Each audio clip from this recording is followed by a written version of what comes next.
Love the intro. Thank you. Thank you. But yes, good evening, ladies and gentlemen. Welcome to another episode of the Primetime Gorehounds. I am Primetime Jay Thomas here with the Gorehound himself, Paul Burt. We are live on Friday, August 23rd, 2024. It is 5:24 p.m. Central Time here in the U.S. watching Cape Fear from 1991 starring Robert De Niro and Nick Nolte. Ladies and gentlemen, we are live. Yes, indeed. Yes, indeed. Paul, uh, better late than never. You could say that. But yeah, Paul, he's on his Hulk Hogan shit. I show up when I want to show up. But yeah, but Paul, how are you doing, man? Boy, I'm doing shit. I'm doing good, man. Better than what I was last week. Because I mean, as you guys could probably tell, I sound a little bit different. That's because last weekend I had my ass handed to me by the summer flu. Got over the worst of it, but my voice is not quite fully back yet. But even though I'm still under the weather, I said, fuck it, I'm still doing stuff. So today I had a busy day. I had to take my sister to her first day in college. She's going to be enrolling for an art and design course. And then after that, me and Sophie went back to my place with my mum and hooked up with my photographer friend. And we decided to get our carnival costumes on and do a little photo shoot.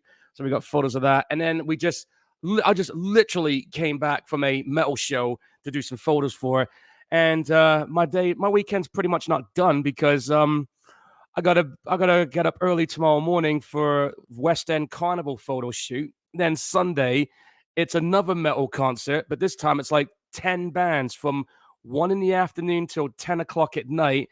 So that's gonna be my weekend. And then next week, it's like, well, next Friday, I will be officially going to sign up with that modeling agency.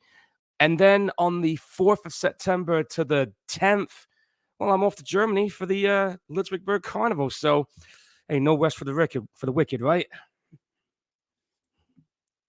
No, not at all, not at all. But that's good to hear. That's good to hear. But yes, I am very much excited to watch this film, Cape Fear. Paul, you said this is your first time seeing this film, so it's definitely going to be a very interesting experience Yeah. to hear your reaction. But yeah, let's yeah, this is definitely one of Robert De Niro's more. Actually, this movie really doesn't get talked about in front of great performance by Robert De Niro. I've seen this movie, a bunch of times growing up, and of course, Yeah. this is the remake of the 1961 version with starring the late great Gregory Peck and Robert Mitchell. And yeah, this is the remake of the film, which, by the way, Robert Mitchell and Gregory Peck do make appearances in this film, absolutely. Oh, And also got the lovely, gorgeous Jessica Lange and a young Juliette Lewis in this movie as well, who oh. I believe both her and Robert her was she was nominated for an Oscar for Best Supporting Actress. I really don't see why, but okay. And you'll see in the film, like, her performance is a little too inconsistent for me. And of course, Robert De Niro was nominated for an Oscar for I think, the Best Supporting Actor as well. Yeah. So yeah, so I'm really excited to hear your thoughts on this, Paul. But let's go ahead and get this started. Before we get started, please be sure to hit that like and subscribe button if you enjoy the show, and if you want to donate to the channel, the Cash App is PrimePod313. Again, PrimePod313. Any donation would greatly be appreciated for the channel. And yeah, let's go ahead and get this started. I'm about 4 seconds in, Mm-hmm. where you get to see the U on the Universal logo come about, and yeah, of course, we're gonna watch along and give our live analysis and reaction to the video, to the movie. So if Yep. you want to watch along with us, we're about to see where you see the U on the Universal logo, or if you just want to hear us talk, hey, that'll be great too. All Yeah. right, so Hold on. Because this is my first time seeing this, the rare occasion, I have to explain the rules. this is true. This is very true. Okay, yeah, go ahead, explain the rules. So, guys, for anyone who doesn't know what we do, get yourself synced up and ready to go. And when we say 3, 2, 1, play, you press play. I'll say it one more time. 3, 2, 1, play, and you press play. And James, what's going to happen to these fine people if they don't press play? If you don't press play, a piece of your face will get bitten off, and you'll get beat the shit out of. Oh, fuck. It's going to happen on here? Okay, let's do it. All right, so here we go. And 3, 2, 1, go. All right, we are in. Universal logo has just resurfaced. This is the 1990s Universal logo, which ironically enough made its debut on Child's Play 2. Which we did a show on that, didn't we? Yes, we did about 2 weeks ago. I want to say No, okay. 3 weeks ago. There we go. Amblin Entertainment Association, Kappa Films, Tribeca. Now, Paul, a Martin Scorsese film, which that in itself is interesting because Steven Spielberg was the original choice for Cape Fear, but he didn't want to do it because he thought it was too violent, which is funny because this is the same guy that made Schindler's List or Jacob's Ladder. Yeah, it's Saving Private Ryan and the Indiana Jones movies. I like this music score already. Now, Paul, have you seen the 1960s version? Again, they rarely put this movie on TV. I may have seen bits and pieces of it when I was channel surfing many years back, but this is one of them. Again, like you said, this is one of those movies that a lot of people don't talk about. And I've been trying to track down this remake for a while, but had no luck. And then luckily I found the 30th anniversary Blu-ray, and I just said, all right, let's do this. I'll put it on the burner long enough, so I figured it was time. Yes. The original score was done by the same man who did the score for the Psycho films. Well, did the first Psycho, and the 1960s version is really good. This is really good too. Well, I mean, any movie that has Gregory Peck in it is going to be good. I mean, duh. But Kathleen Kennedy and Frank Marsh. Okay. Yeah, based off the novel Executioners. Yes, indeed. Yep. Yeah, this movie is very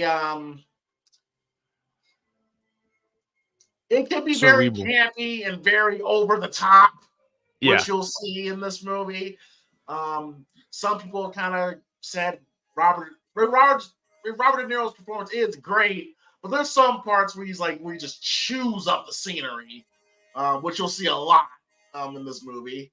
Oh, fuck. I'll be looking forward to seeing that. And there's Juliette Lewis. I thought was pretty cute back in the day. Well, the one movie I'll always remember her being in is Natural Born Killers. Yep, there's the iconic theme. And whoa, this guy's got some interesting picture choices.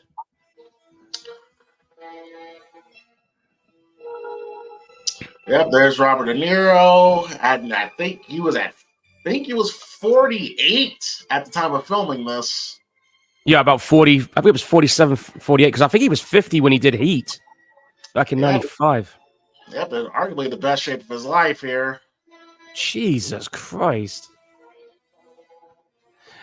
He actually looks pretty good with tattoos. I'll give him that.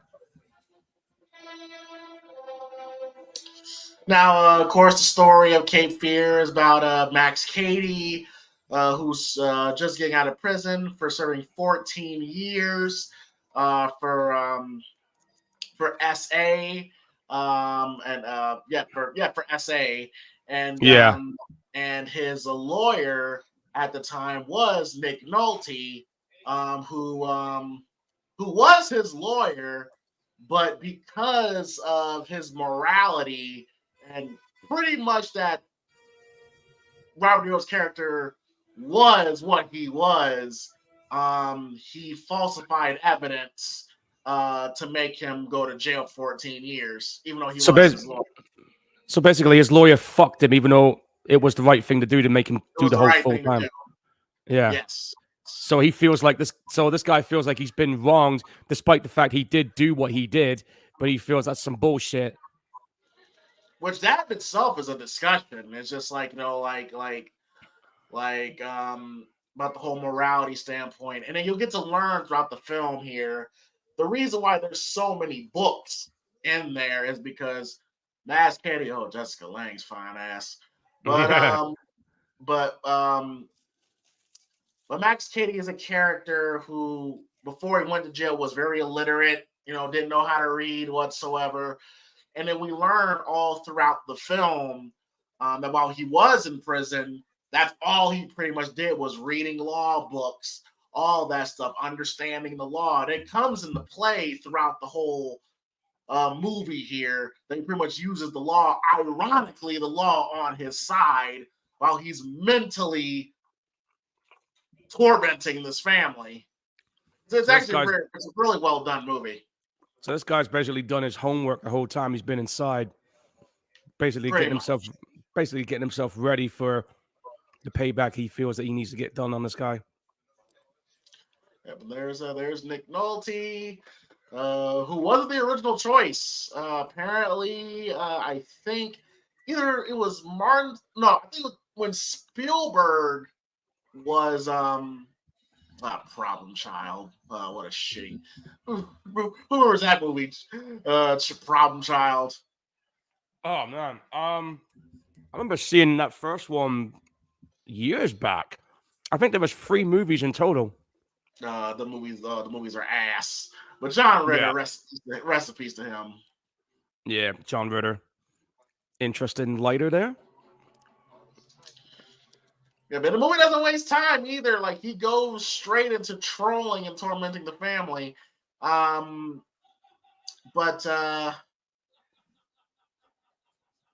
yeah, this is great. He's smoking in the movie theater. Can't do that no more. I don't think you can even vape in the cinema. Here he is with a big fat stogie in his mouth. And I love it. He doesn't know. He has no idea. Sue's active in the chat box here. Philip, Problem Child's not that funny, by the way. No, it ain't. He thinks it is, though. What's up, Louise? Motionless Zombie here. He just says, hey, guys, Crow 2024, it sucks. Don't waste your money.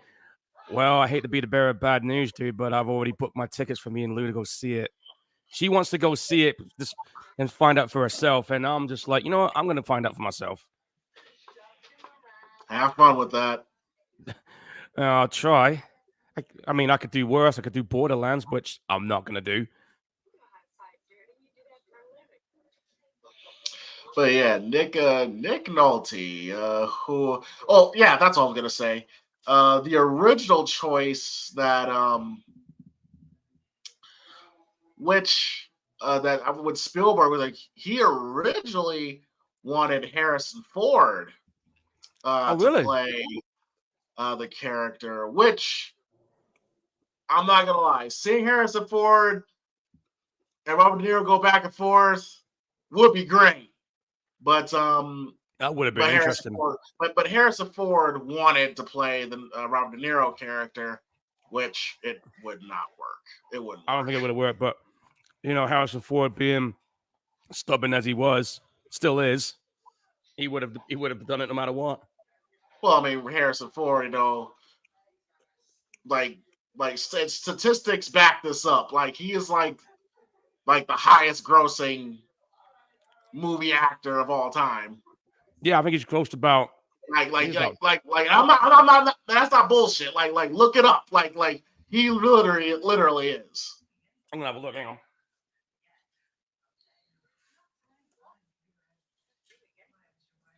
How much? Oh, racquetball. I never understood. I never understood why people love that game. Hated that game when I played it in high school. Jesus Christ. Are you ready for this number? What's the number? His films in North America alone has grossed 5.4 billion. Worldwide is nearly 10 billion. Fuck me, dude. Yeah, like he is literally the king of Hollywood. No shit. I mean, and it makes sense because the Star Wars films and obviously the Indiana Jones films. Yeah, he's done that. About 4 or 5 of those Star Wars movies he was involved in. Um, all 5 Indiana Jones movies. I did check out that new one recently. But it's very interesting because like Harrison Ford Oh, was in mind to play the Nick Nolte role. Um, Bill Murray. I think Scorsese originally wanted Bill Murray to play Max Cady, which would have been interesting. I mean, it worked for Robin Williams when he played a killer. Yeah, and Bill Murray is an asshole, so it probably would work. Yeah, Now, don't get me wrong. Like I love Bill Murray; he's a comedy genius, yeah, but the guy's a fucking asshole behind the scenes. I have heard. I've even read on the trivia here for this movie. Apparently, that Robert De Niro was in character so much he actually sent voice messages to the film director, calling as Max Cady. Well, I mean, at this point, De Niro and Scorsese been doing movies up at this point like close to 20 years. So Yeah, so they you know they have that type of relationship. this is actually their. I think this is their 7th film together. Yeah, like De Niro could get away with that because they pretty much. I mean, him and Scorsese pretty much grew up together. Pretty much, yeah. And then they're both in their 80s now. Is it just me, or has Max Cady's character got a bit of a vibe I've seen somewhere before, like a Bray Bray Wyatt Wyatt. vibe? Yeah, I can see it. Yeah. Bray Wyatt pretty much based his character off Max Cady. Now I know where he got it from. That's cool. Like from how he talked, how certain inflections on words, how he carries himself. Yeah, it's 100% But- like it's 100% Max Cady. Yeah. No, Bray Wyatt. What's up, BJ? But yeah, but this movie here, like it really causes like a discussion. Like when you are a lawyer, like you have a certain obligation, to defend the person you're representing, And you've got to be and unbiased. you got to be unbiased. But when your emotions get into it, especially considering that this man was a serial rapist and he was a sexual abuser, and this movie kind of hints that the guy was on some pedophile shit, like it. And considering the fact Nick Nolte has a daughter, he has a wife, he has a family, Yeah. it kind of gets to that point of like, okay, this fucking guy can't walk the streets, but I'm representing him.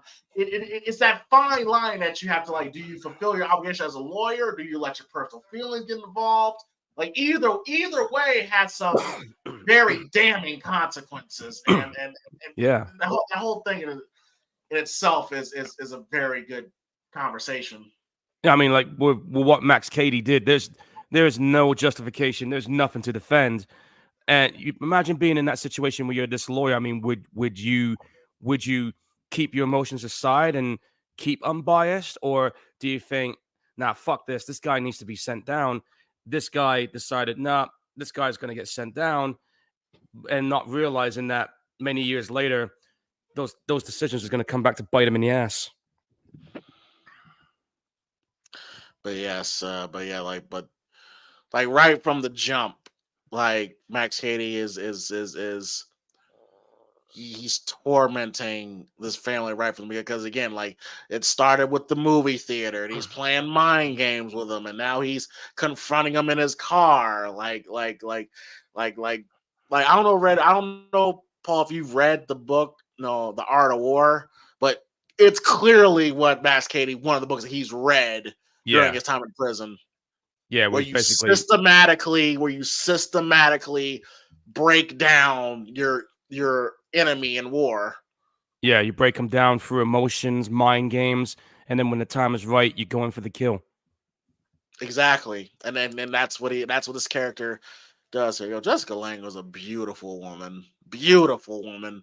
Oh yeah, I hear she's still doing her thing today in American Horror Story, and yeah. She's really good actress and just gorgeous, beautiful. even at 75, she's doing all right. But yeah, she's been in films like American Horror Story and all that stuff. She's still doing things now. I'm just gonna check to see what her most recent work See right is. there. Yeah, there he is. This guy, I know it's a visual effects shot, but still, that's a good shot where That is a great shot. he's just literally just sitting there with the fireworks all blowing up and everything. Like he knows where they live. He knows where they live. Exactly. That's the scariest part about it. Is this guy knows where his damn family lives from the moment he got out. Makes you wonder, how did he get that information? How did he know about that while he was inside? He had to have got it somewhere. All those questions, man.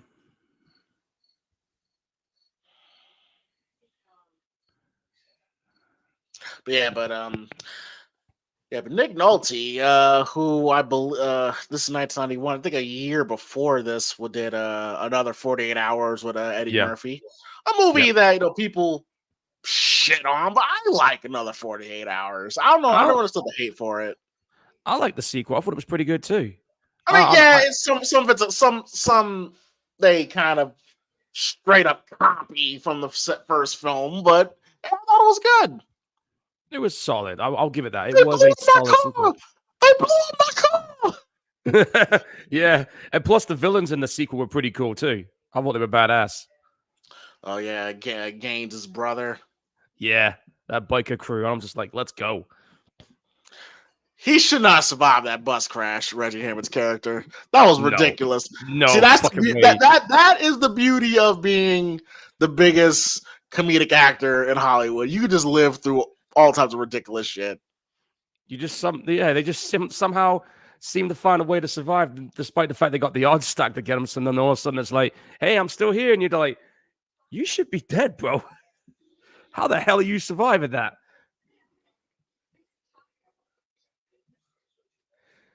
Yeah, but I think Nick Nolte. But I always thought Nick Nolte did really good in the role. But once the idea of Harrison Ford was brought up, I'm just like,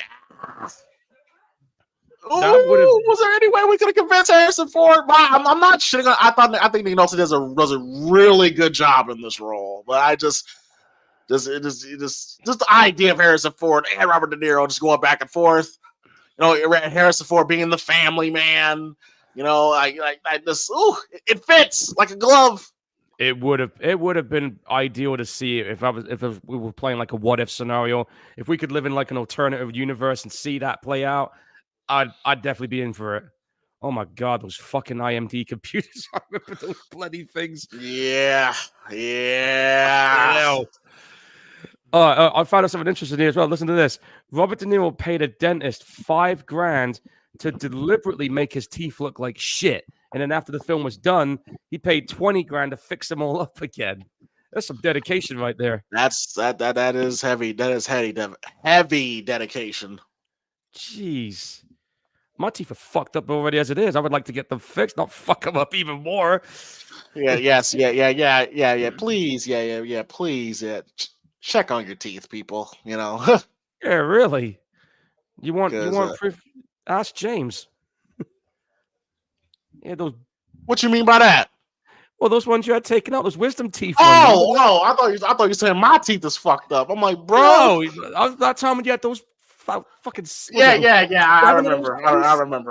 Like, I'm about to say, Paul, you don't want to go down this road with me. Nah, I'm not gonna go there. I was all right. But I have my teeth. I have my teeth taken out, and I actually just had a disappointment the other day. Like yes, people, when it comes to hygiene, like your teeth and your health, listen, don't be ashamed. Go to the goddamn doctor. Go to the dentist. It's best to figure out what's wrong with you now than have something creep up on you 30 years from now and it's irreversible.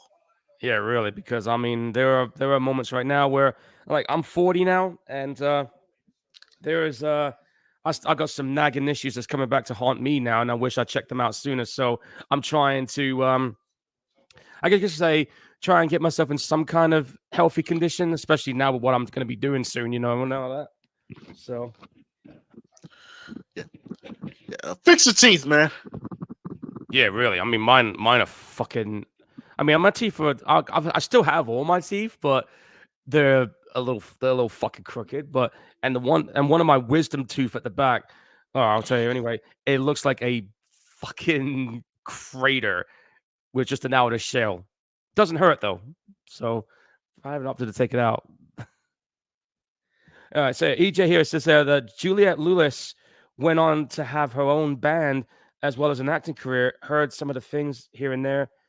Oh yeah, I did hear that she had her own like rock band going too. Yeah, she does have a band. Yeah. Yeah, she was even.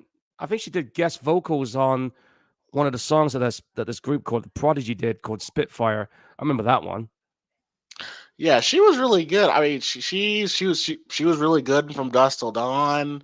Yeah. Um, there was a there was a TV show that was out like 10 years ago. I think the show was called Secrets and Lies, where she played like Oh, an FBI agent. And I thought she was really good at that. She's a good actress.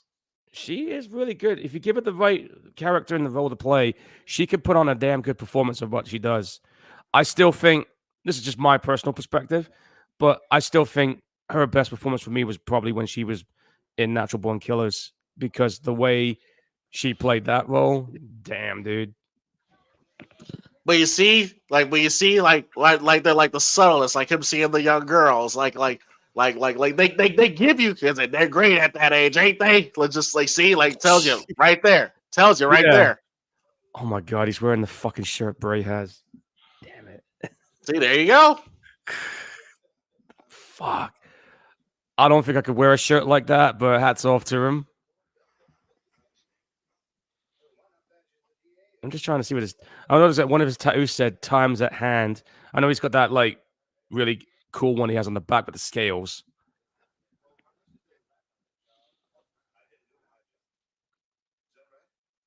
And this accent that De Niro's put on takes a while just to try and get that vocal and cadence right.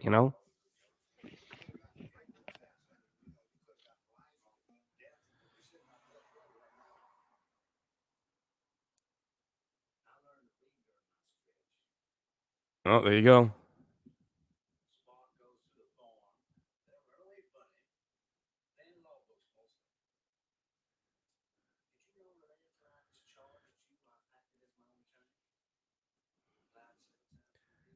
This is the stuff he's saying to him here. Yeah, yeah, it sounds like he's gotten so he's read so much he started to represent himself. Wow, it's crazy how when you're in a when you're locked away in a certain situation, your mind becomes determined to try things you wouldn't think you'd be even trying before. In this guy's case, this guy learned how to read and gave himself an education with the law stuff and everything while he was inside, basically self-teaching himself.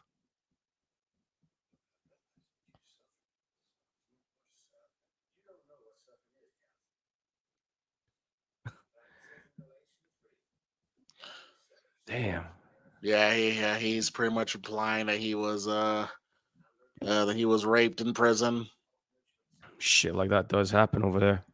Well, I mean, if you go in there for rape and all that stuff, so that's the one thing that that the criminals don't mess with in prison. Like if they know you're in there for messing with a child or raping a woman whatsoever, that like criminals, believe it or not, they have a code. I mean, not so much nowadays, but back then they said being held down sodomized by four white guys or black guys. Exactly. Ooh. Like they have a code. Like listen, like don't do no women, no kids. So like yeah, you go to prison for that. They make sure oh, you like take advantage of people, huh? We're gonna take advantage of you and your booty. So basically, what we're saying is, if you're in prison for being a nonce, you're gonna get your fucking ass handed to you. Plain and simple. Literally. Yep. That fucking hat. I'm sorry, I can't get over the fucking dress sense.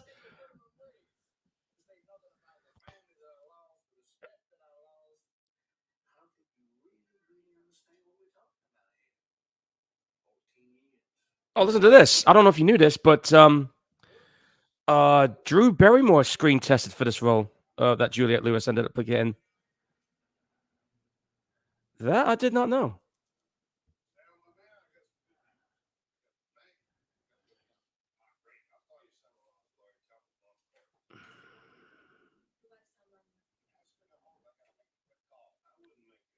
For this movie, Scorsese heavily imitated Alfred Hitchcock's style, homaging to the British actor's several shots. So there are several shots in this movie that are identical scene setups to what Hitchcock did. You just have to try and spot them.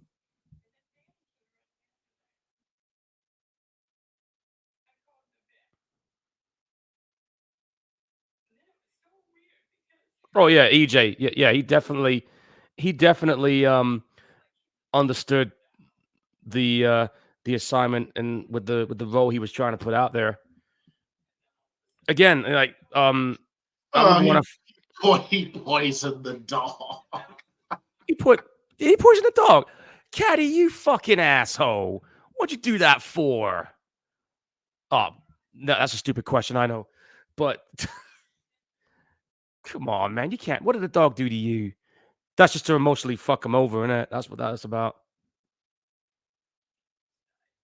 But yeah, I'm just reading what EJ's saying here.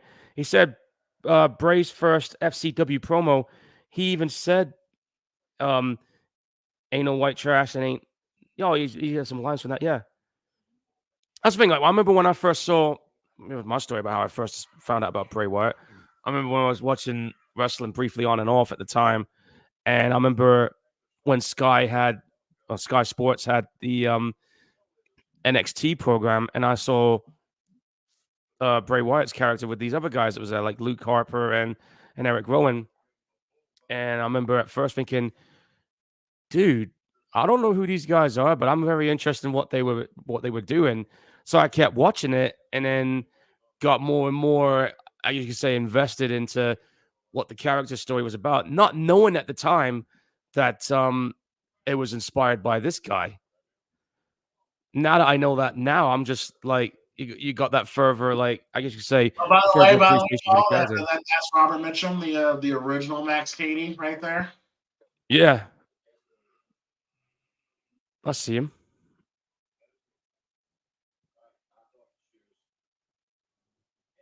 That's pretty cool, though, that we're able to get two of the original actors from the original movie on board for this.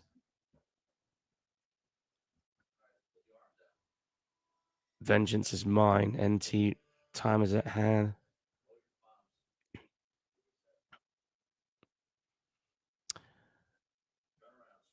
That's an interesting tattoo. That one on the back is the one that I like the most. It's very very thought provoking when you see that one on his back. A lot of meaning behind that. Those ones, I can say what those are, but I'm going to leave that one alone.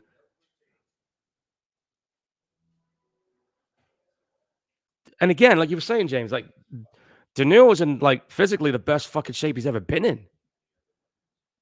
I've seen him in plenty of movies, but like this is like probably the most impressive I've seen him. Yeah, he's pushing 40. He's pushing 50 at this point. Yeah, it's wild, man. Like De Niro's been like this is 90. This is early. This is 91. So he probably filmed this in 90, and he's almost 50. Yes, De Niro's been around for a while. No kidding.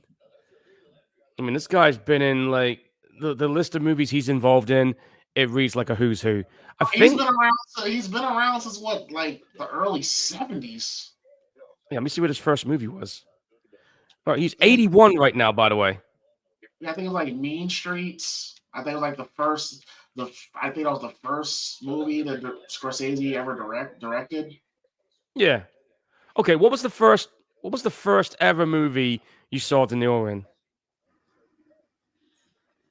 The first ever. Yeah. What was your introduction to the actor? What was the movie that did it?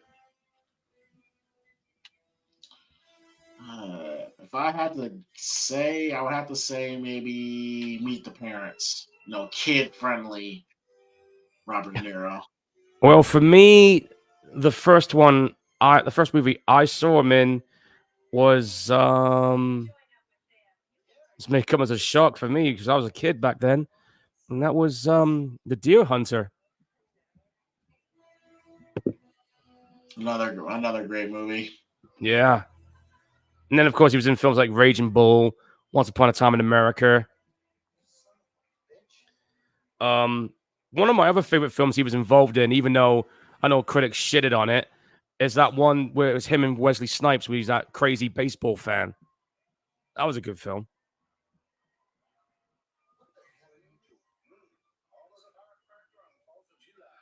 Dude, he's still messing with him.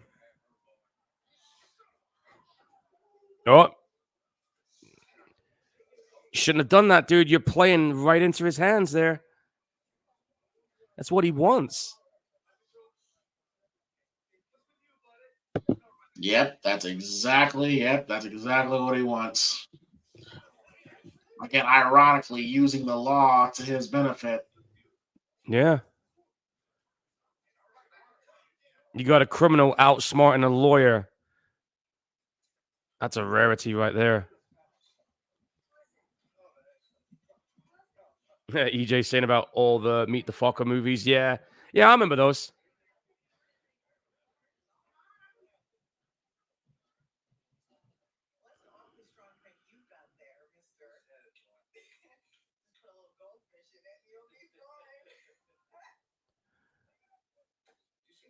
I've seen her somewhere before. I'm trying to remember the name of the film. I think it's Stir of Echoes. Yeah, I thought I recognized her now. Yeah, this is the That's lady that the movie kind of implies that Nick Nolte's having like an affair with. Or they have like a flirtatious relationship because they saw him playing racquetball earlier. yeah, it's kind of like Everything he does in this movie it has a reason for it. yeah, everything has, from what I'm seeing so far, there is a reason behind everything he's doing, and it's all pre thought out in his head. He knows what he's doing, basically.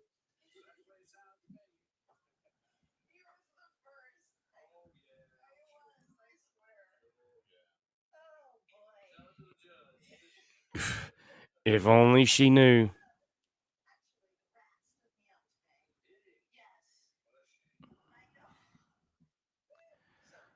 But so far, I'm actually enjoying how this story's being played out. I'm liking the character arcs and the developments of this movie so far. And we've got like little hints of like we had like one or two violent moments back here and there, but it seems like this movie is going to be a slow burner, which is fine because this is the kind of movie that kind of works for that.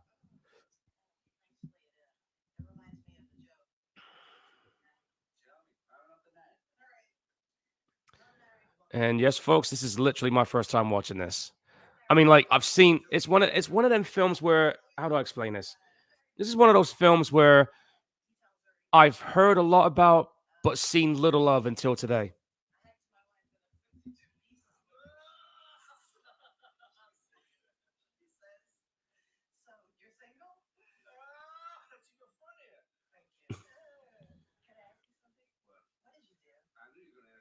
Oh, here we go.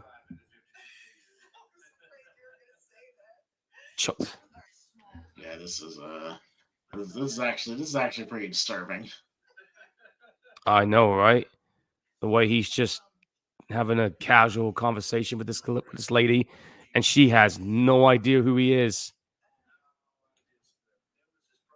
Well, it also goes to show how manipulative he can be. Like he could be this charming, charismatic human being, and then we see like he's this absolute monster. He's got a bit of Ted Bundy in him here. Ted Bundy. Yep. Another person who tried to represent himself in court, thinking he'd outsmart everybody, and well, look how that ended up for him. Well, he was an actual lawyer, right? Well, he tried to, but I don't think he finished the course.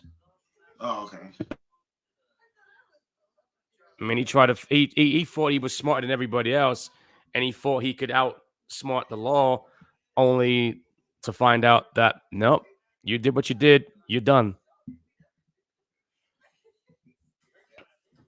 What the hell?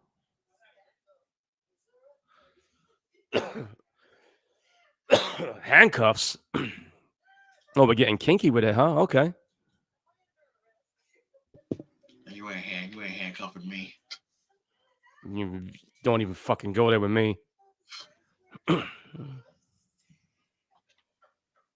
right here. Yep. What the hell? Oh, what the fuck? Oh! What the hell? Oh, shit! Woo! Oh my god! And that's what he really. That's Max Cady right there. That's the real person. Motherfucker. No, I'm sorry, but Nick Nolte should have pushed to have life in prison. And up to this point, we haven't had any proof of it all, of what he's done. That right there shows what he's capable of. That scene right there. He literally bit the woman's fucking cheek off. Broke her damn arm and everything. Jesus, man. Just like that. You think everything's cool, and the next thing you know, he just becomes this full-blown monster, and we just saw it there firsthand. God damn, dude. And what what's crazy, Paul? That ain't even the most disturbing scene in the movie. Oh, if that's not the most disturbing scene in the movie, it's not. It's honestly not. I'll show you what it is, but it's honestly not. Like, there's a scene with him and Juliette Lewis. Like, it's very... Say no more. Well, I'm going to wait until we get there.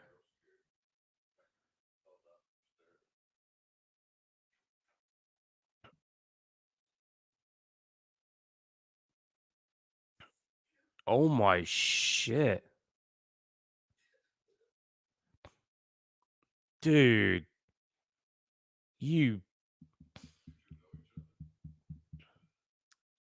I want to say some things right now, but I can't because I don't want us to lose a channel. So I'm just going to leave it alone. But you can guess what I'm thinking right about now.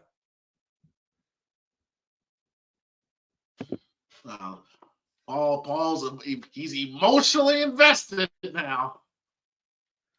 This motherfucker, man. Like, I'm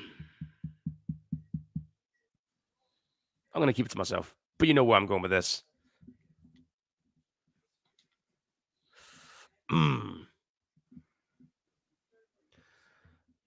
I'll tell you this right now, though.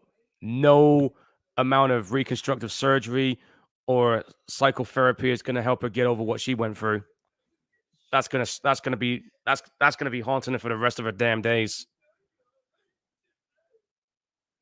I mean, here she was being this like very outgoing, confident woman, and this guy just fucking destroyed it.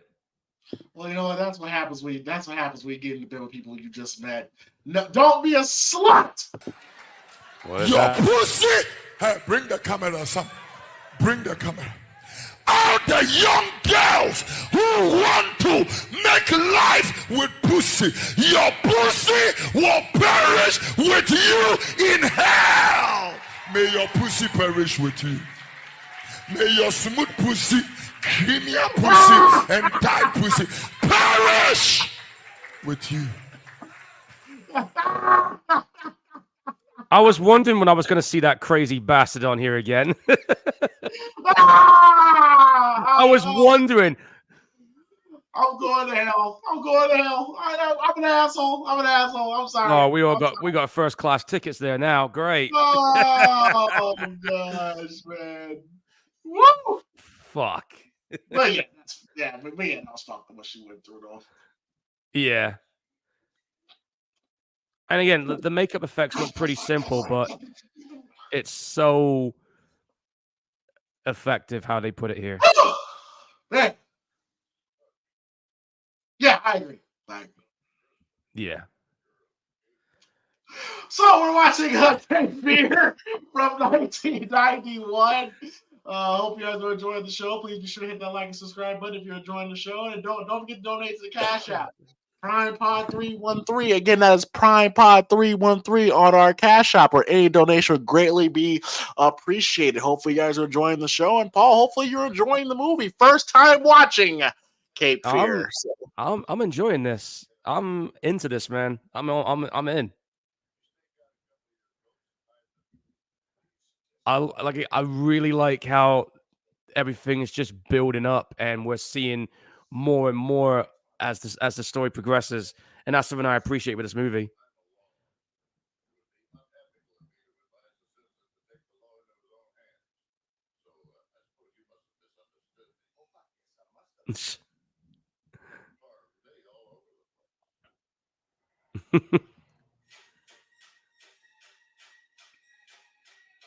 And again, the music score goes perfectly with this movie too, especially with these scenes coming up with everything's all getting bolted up, and now they're fucking scared out of their heads. What film is that? That seems like an old one I've seen. Hey, Paul. For some reason, my shit just stopped on me. Where you at, Paul? Hang on, let me pause it. Give me a minute. Okay, I have paused it. It's at 41 minutes, 17 seconds. 41 minutes, 17 seconds, eh? All right. Pretty much Max Cady. Or Bray Wyatt, whoever I'm talking to. 41 minutes and what? 17 seconds. Give me a second. Give me a second. Mm-hmm. What the fuck? All right, just pause it right now, folks. Just pause it. I apologize for that. Do I still sound good? Yeah, you sound good. How do I sound, even though my voice is a bit ragged? You're good. You're good. You're good. You're good. Sweet. All right, 41 minutes, 17 seconds.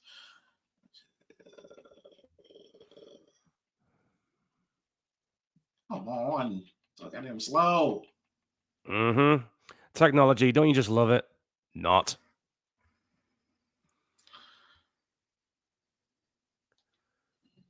Okay, all right, hang on.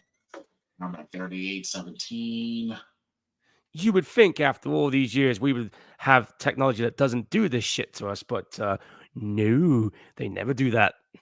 All right, okay, all right. 41:05, 41:06, okay. 10, 11, 13, 14, 15, 16, 41:17. All right, going back in. Oh yeah, he's pretty much telling him to. He's pretty much telling him. He's pretty much telling Nick Nolte if you find Max Cady, just do this. What? Austin has No. Yeah, pretty much. Oh fuck! It was supposed to be. He's got a gun. He's got a fucking. Yeah, folks, all the classics are coming back. I mean, we are nearing the 100th episode, so why not? Oh shit! That was a fail on my part. That's okay. People's going to be in for a surprise what I got planned for episode 100.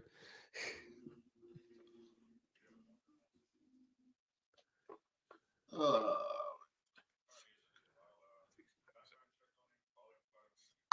a really good cast. I really dig the cast of this film. Yeah, it's a very solid cast right here. And it is very Hitchcockian for sure. Yeah, I mean, even like I was saying, with the style, the camera cuts, how it's filmed. Yeah, this is not your traditional Scorsese style. No, it isn't. Like if you watch enough Scorsese, you know how he directs a film. Yeah, he always has his way of doing certain films. this one, because it's like a psychological thriller horror, he wanted to do it differently and kind of throw in those inspirations with the Hitchcockian vibe with the camera angles and fucking phone. That made me jump.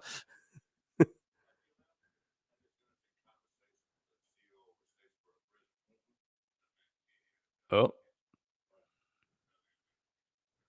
What movie Nick Nolte's up to lately? I'm gonna have a look. Because the last film I saw him in was I think it was Angel Has Fallen.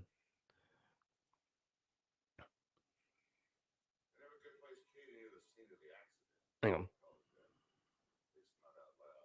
Dude, Nick Nolte's 83 right now, by the way.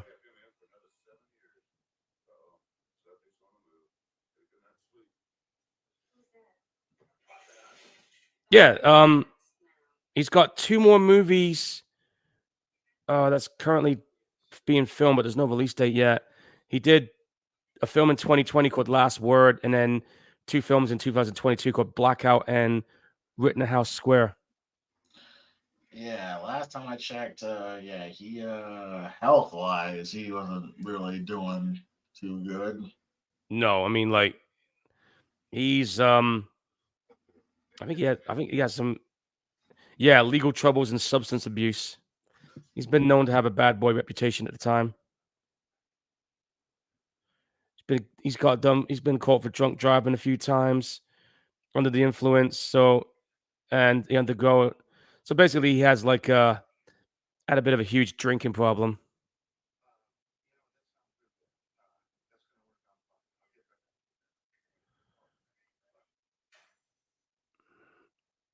But yeah, like I said, dude, if you're on the booze and the drugs too much, man, your health will catch up to you. You want proof of that? Ask Ozzy. The fact that Ozzy's still alive is a miracle. I know, right?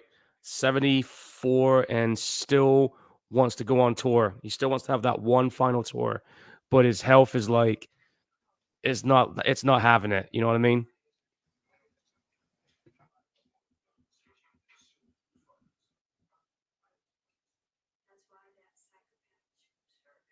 Mm-mm. Now, because of the paranoia and the head games that Caddy's playing on him, now these guys are starting to fall apart and turn on each other. Ah, fuck the shit, Jessica Lange, man. You got me fucked up. I'm sorry, what? I'm just saying, because of the head games that because of the head games that Max Cady's been doing, now they're all turning on each other. Wait, I recognize that music video. That's been caught stealing by Jane's Addiction. I recognize that video.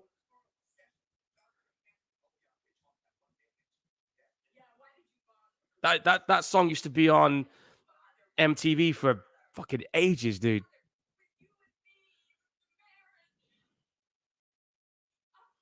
I'm just gonna find some more trivia to talk about in here. Yeah, apparently this is Juliette Lewis's only Oscar-nominated performance. The only film she ever got nominated for an Oscar for.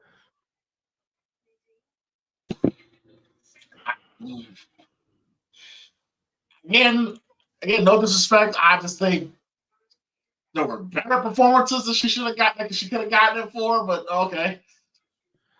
Juliette Lewis developed a crush on De Niro during the scene that's coming up later. Well, okay. Yeah. Well. They say during the scene, but legend is that Juliette Lewis had a crush on Robert De Niro, and Scorsese and De Niro, let's just say, used that to their advantage. Which makes the scene that comes up here, like, it works beautifully. But yeah. I'm looking at the list of people that tried. Wait, what? I'm looking at the list of people that tried to audition for this movie. We had fucking Nicole Kidman lobbying for the role that Jessica Lange tried to do. We've had who else? What? Let me say it again. Nicole Kidman lobbied to try and have the role that she played. That would have been a terrible choice. She's too young. but Scorsese wanted a younger actress, and get the fuck out of here. Wait. She wanted a younger actress. Wait, Jessica Lange's younger than Nicole Kidman? According to what was saying there, Reese Witherspoon tried to audition for this as well. For what role? The one, Danielle Bowden. Okay, Julia Lewis. Okay, all right. You about to Okay. say this is Lange's character. I was just like, all right, what the fuck? Wait, Paul, where are you getting this information from? Oh no, sorry. Sorry, guys. My eyes are playing me up. Remember, guys, I've been sick as a dog for the whole week, and still doing stuff. So let me get back to what I was saying. Nicole Kidman lobbied for the role of Danielle. Okay, now that makes more sense. Okay. Yeah, I was just trying. Like I said, guys, I'm kind of like not nearly. My brain is not nearly as organized as it normally would be. So yes, it's like that.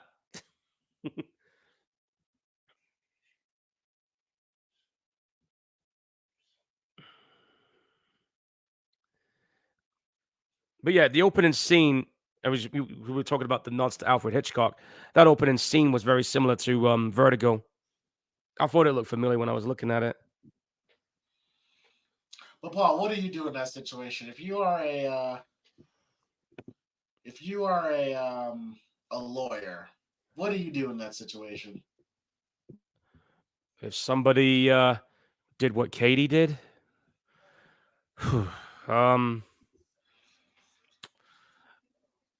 I don't know how far my professionalism would go. I don't know. He got him sleeping on the couch. Oh no. That sucks for him. That's the dog. Yeah, you're in the doghouse there. Yeah. He's definitely in the doghouse. But yeah, like to answer that question,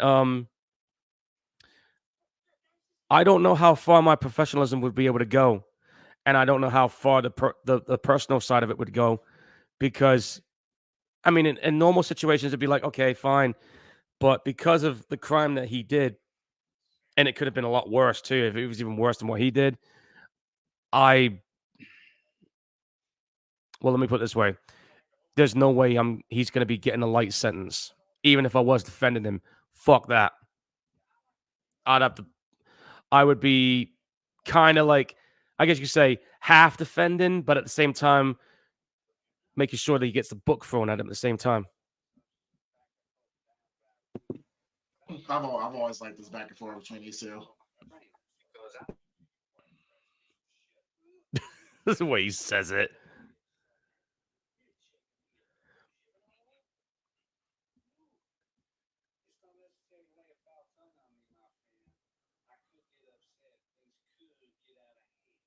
Oh God, I could fucking see the Bray Wyatt in him in this one.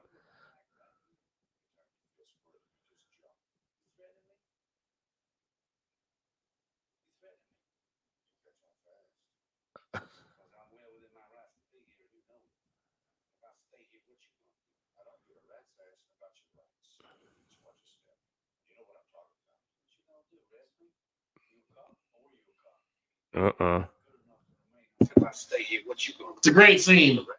It is a really good scene how this is playing I always out. like seeing two actors just go back and forth. I love it. It's really cool. If you got the right two cast members to do a back and forth scene with, then you're onto something good there. Like, are you my friend? You're just gonna fine, bro. Yeah. I'm gonna keep on saying that all throughout the show. What? Hey, why not? She does look smoking hot, so you gotta be. That's the dog's leash. Oh man, he really did. Hey, you're the one that killed the. All right, I'm not gonna go there. Woo! Did he really fucking?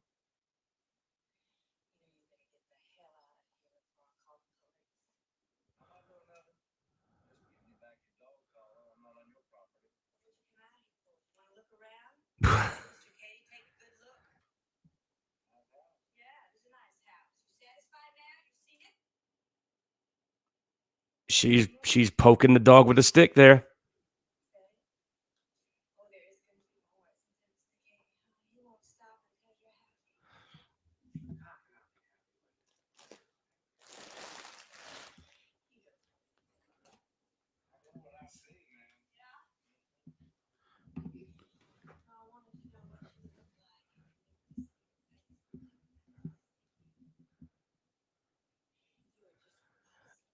Normally I'd be talking a lot, folks, but I am just glued by this performance.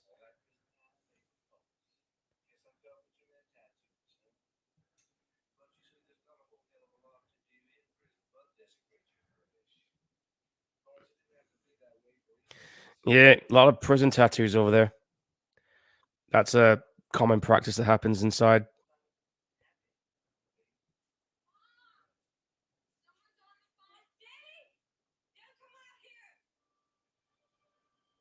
Oh, shit.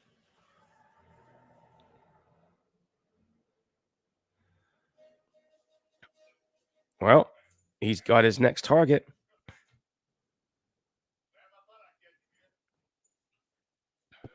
I think he didn't know he had a daughter up to this point. No, he didn't know at the time. And now that he knows, he's just like, okay, this changes everything. He's thinking, yeah, I can work with this and find a way to wreck their lives even further through her.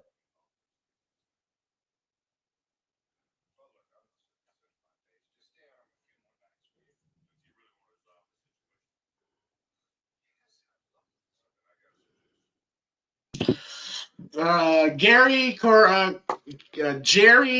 Sorry if I butcher your name. Jerry Correa says, "What's up, James and Paul? What's up, Jerry? Thank you for joining us tonight on PrimeTime Gorehounds watching Cape Fear." How's it going, dude? Past the scene with Robert De Niro and Jessica Lange, and he just saw Danny. Juliette Lewis, who's the daughter of Jeffrey Lewis. Yep.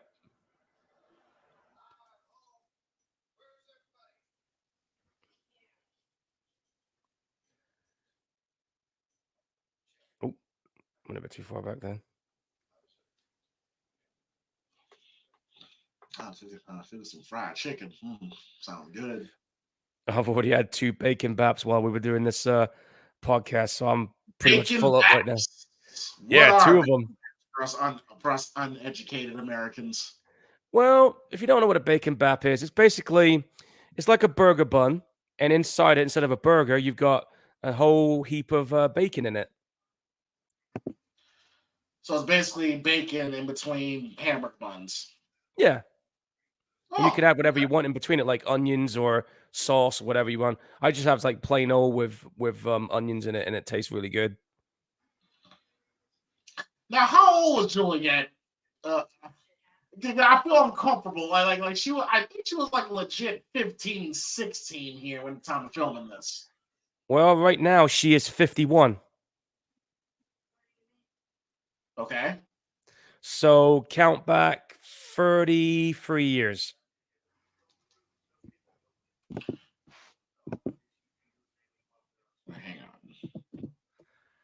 Hang on. 41, 31, 21, 20, 19. She was 18. She was 18? Yep. I think her character is supposed to be younger than that.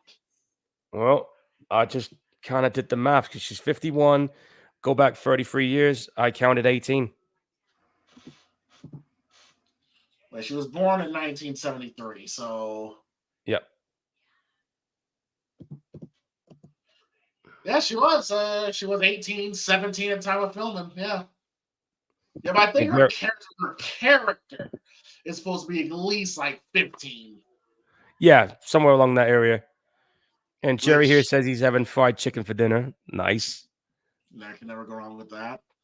No, you I can't. like that shot where like the camera turns upside down with Robert. That is pretty cool. That grin he has, dude. He's always had that crazy grin. But look at Juliette Lewis though, like how she's acting when she's talking to him, for a shoot, like she really did have a crush on Robert, and Robert being the actor that he is, like he's using that to his advantage. Yeah, he's playing along with it. Look at her, bro. Like you can tell that's not acting. She legit, like that's not acting. She's lovesick right now. Oh, jeez, that hairstyle with the ponytail on one side of your head like that, like what the hell? That's so 90s. Oh, that's so 90s. Yeah, but oh yeah, this the scene right here. Yeah, where yes, like so there's a story that apparently Juliette Lewis did not know there was gonna be a film, there was gonna be a scene like this, but Martin Scorsese had a camera and said, Robert, just do your thing, and then Juliette's gonna play off of it, and yeah, it's one of the more disturbing scenes in the film. Absolutely. This I need to see. And it's just them just talking. They just talk. But and the way how Juliette's acting in this scene is a shoot. It's a shoot. She's legit nervous. She's legit got the hots for him. Yeah, because she had the hots for Robert. Yeah. And you know, and listen, listen, I'm secure in myself. Robert in his younger days was a good-looking guy. Yep. Love himself to black women too, which is great. Can't go wrong with that. Yeah, this is a great scene. Very disturbing, but great scene between these two. What makes it disturbing is how he manipulates her. Trying to turn her father against her. Like this is great.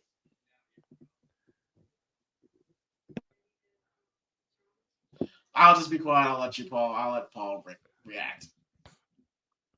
Well, first of all, that house backdrop makes it even more disturbing.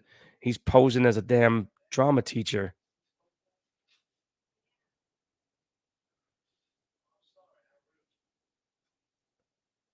Can't be offering a kid a drag.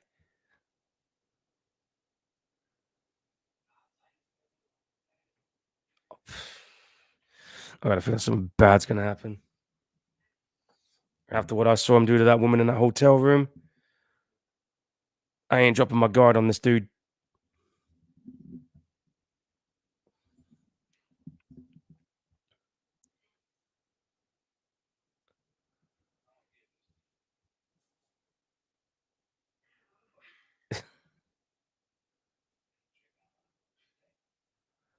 What the hell?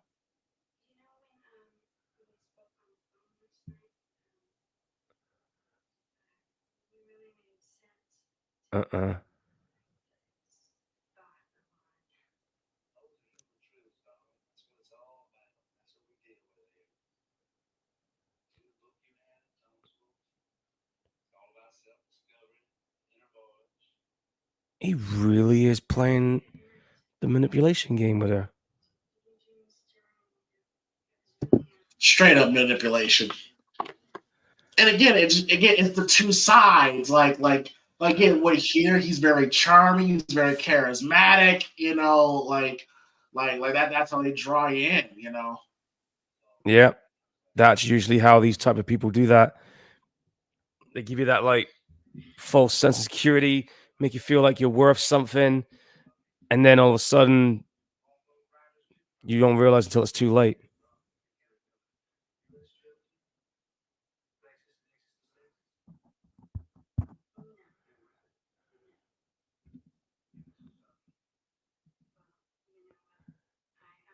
Jeez, she really does have a crush on him. I could see it in her face.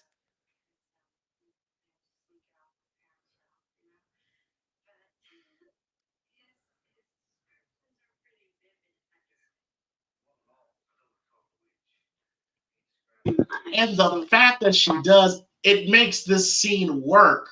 Like it makes it work. It comes off as authentic. It does, yeah. Because normally when you see these type of scenes, you could tell it's acting from a mile away. This really does feel like genuine legitness right here. And because her character is supposed to be so innocent and so naive, it just fits. Like, this is literally the perfect storm right here. Yeah, no kidding. This right here is a recipe for disaster. And you're right, Paul. And you feel something bad is about to happen. You just feel it. Yeah, it's one of those like uneasy feelings. Your gut instinct starts telling you, look, yo, dude, something's not right here. And that's what I'm feeling right now with this.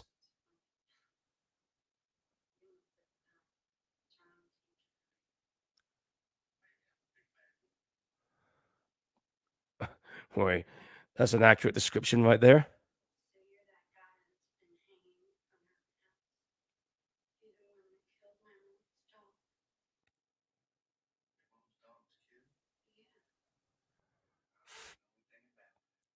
Bullshit.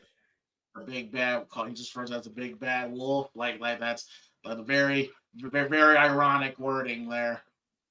Very. You notice he's also got the same colors as well with the black and red. When he disguises it. Symbolism. Yeah.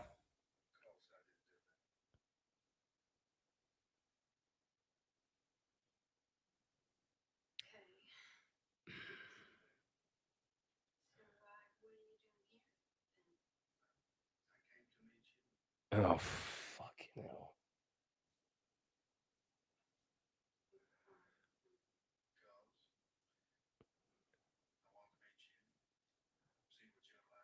Oh, shit.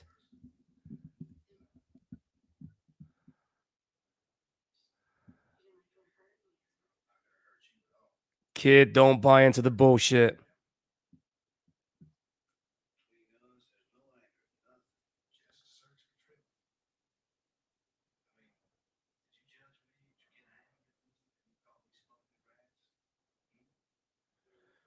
No shit, he's nuts, EJ.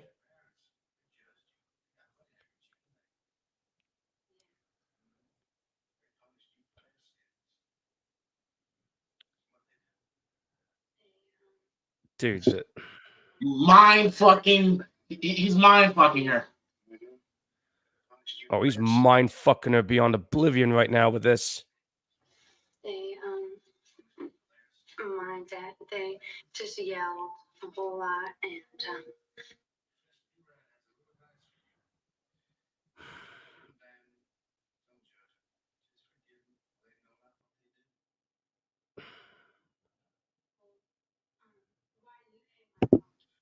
This is great stuff. This is great stuff. This is really good performance here by De Niro. And I've seen a few films where he's had some fucking top-notch performances, but this one here, like,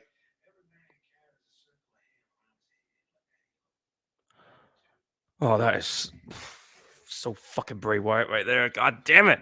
You can see it.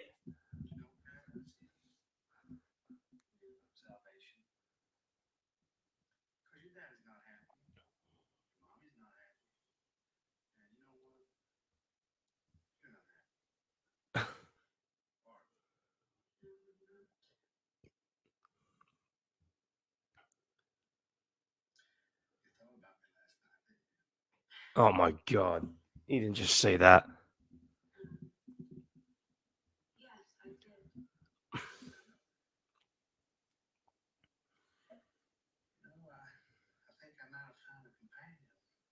Oh, fuck. This is where he plays into it.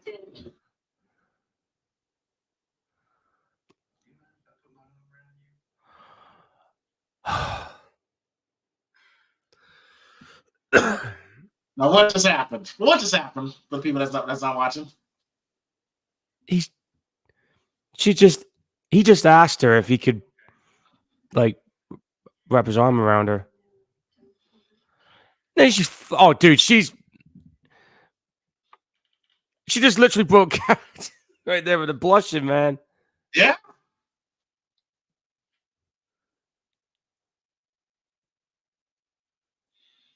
Like, God. and it's smart for Robert to do. Like, I'm gonna use Juliet to crush on me.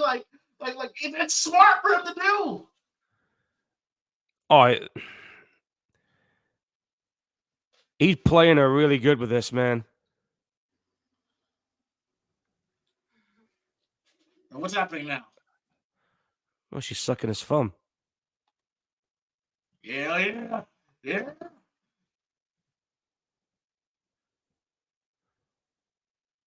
Oh my. And he just kissed her. Oh hell no. Careful, he'll bite your fucking cheek off. You know, Juliet is she's just leaking in her pants right now. Oh no shit, she is, dude. No shit. No doubt about it. She's like, the fuck did I just do? And she probably embarrassed. I think she did leak her pants. That was a great scene. You see how That was uncomfortable, and nothing happened. Nothing happened. oh Well, dude, he just kissed a 15-year-old girl, but yeah. Dude, that was what made it even uncomfortable. The fact that the big age difference between the two is what made it even more unsettling for me just to watch unfold. Man, listen. I swear, man, oh my, I swear. Can you even imagine as a father that hearing about that? Man, listen, I would lose my shit. I would lose it. You know, I was going to try and keep this to myself, but fucking, I'm going to say it right now. If that was my kid, let's just say a fucking Cannibal Corpse song's going to be coming to life, and I'm probably going to do jail for it. Talk is cheap, motherfucker. Oh, yeah. That too. There you go. I'm going to introduce you to a little song by Cannibal Corpse called Hammer Smashed Face. That'll give you a clue.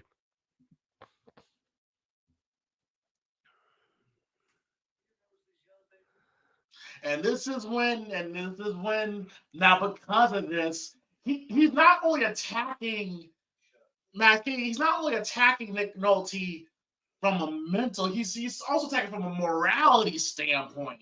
Because that's what kind of pisses Matt King, because Nick Nolte's character he feels he's like on the self-righteous high morality standpoint, and Matt Cage tries to look, dude, you're no fucking different from me. Like if we see as the movie progresses, Nick Nolte starts going to more drastic measures to handle the Matt Cage situation. Like just before, Robert Mitchell tries to tell him, no, why not, get a gun, protect yourself. Nick Nolte was like, no, I'm not gonna do that. I'm not gonna kill him.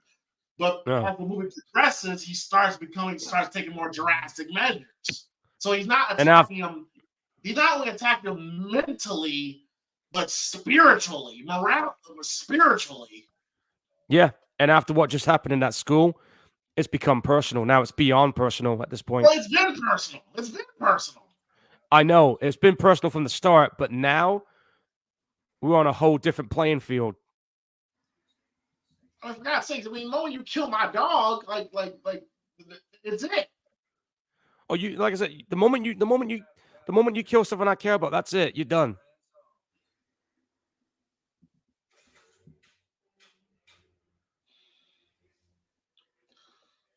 Thank God Juliette Lewis is 18 years old, because I feel so wrong right now looking at this. Yeah, That guy told me she was 18. I was like, okay, all right. I don't feel like a perv. Okay. Oh God, that fucking typewriter. She was cute, man. She was cute back in the day, man. And she's got good taste in music because I can see a Megadeth poster in the background. I think that's from the Rust in Peace album. Yes, I know, folks. I'm a metal nerd. James knows this. I know you'd like to think that he did, but I think he was just trying to make a connection. Are you stupid, girl? But come on, she's a child. She's a child, man. I know, but still, it's a stupid thing to say. She doesn't know any better. Fair enough, but still, this is one person you do not want to fuck with. She doesn't know. She hasn't met that side of Max yet.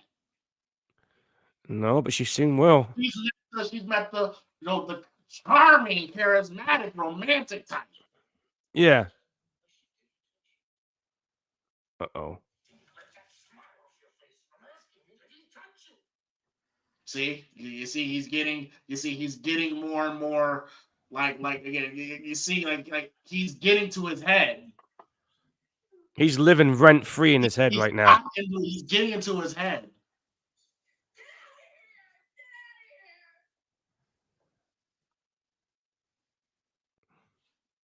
He did push it to try and get an answer. Now, some people say, because Julia Lewis, like she does that. Like the reason why she always smiles and looks like she's about to break.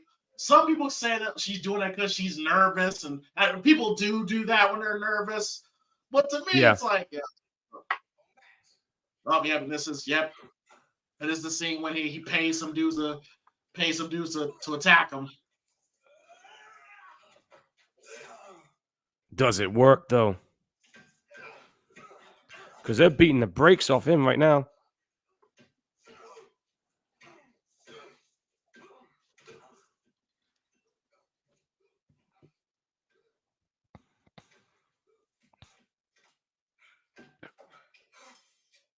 Oh. I don't think that plan worked out, dude.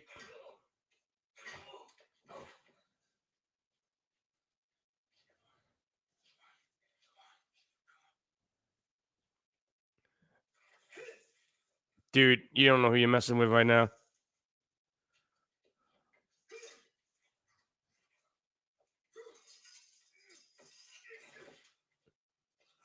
Ow.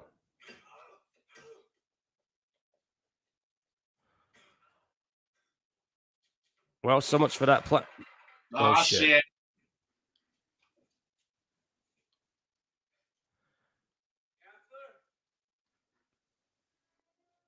Counselor, come out. Oh, it's so Bray Wyatt here. I can see it.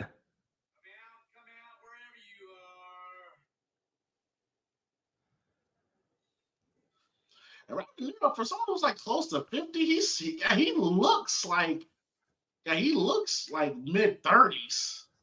He does.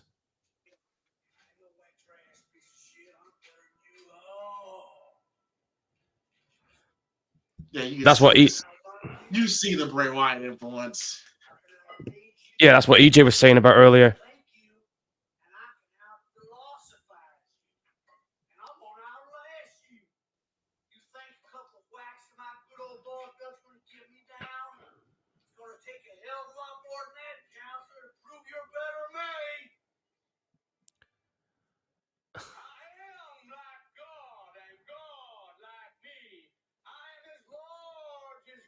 Okay, now I can definitely see that inspiration right there.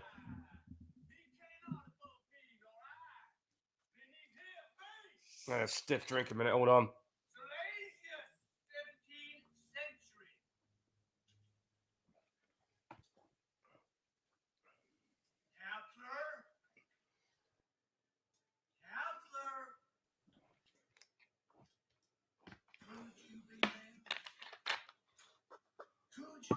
I love this. I love this.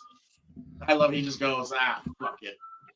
Like he knows he's behind there. He's just fucking with him. Yeah, he knows. He goes, fuck it. I wonder if you're here.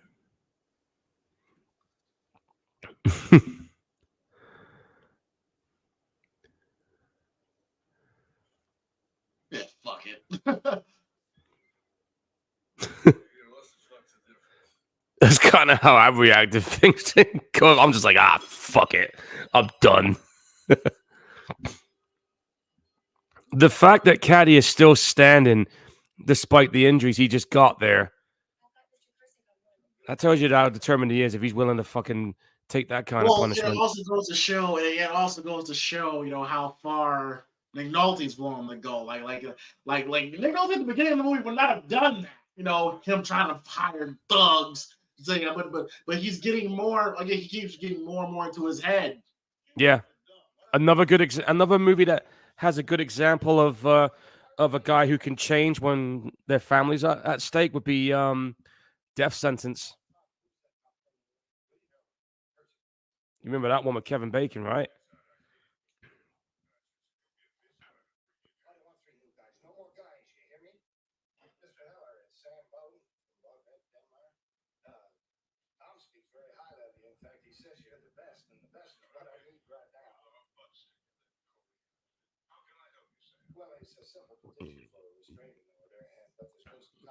Restraining order.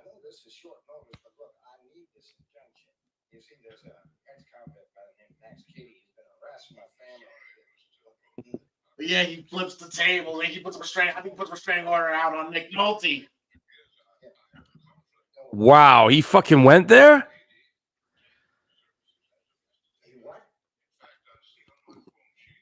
It's okay. Seriously, bro?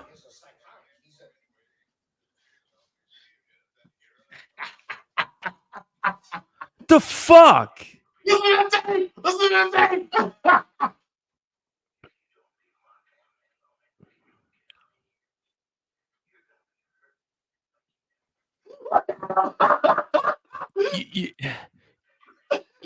You clever bastard.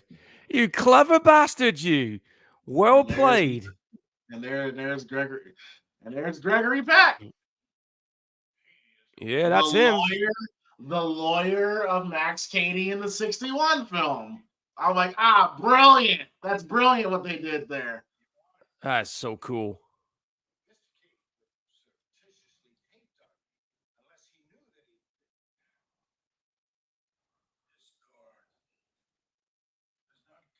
And again, that's what makes you feel hopeless.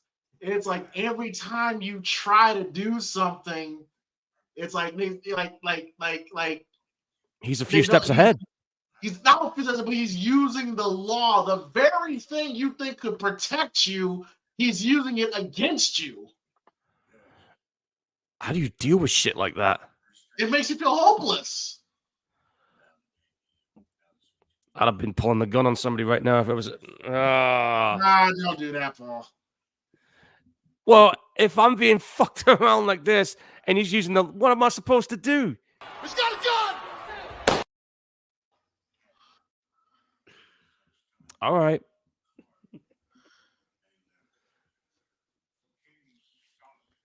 Yeah.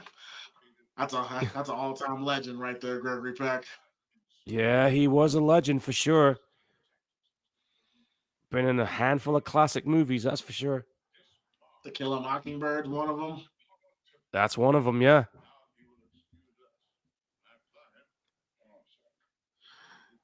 You fucking ass motherfucker. He needs help to get out the court. Oh, bullshit. Yep, see down there, he says, I need a gun. I need a gun. Yeah, that's it now.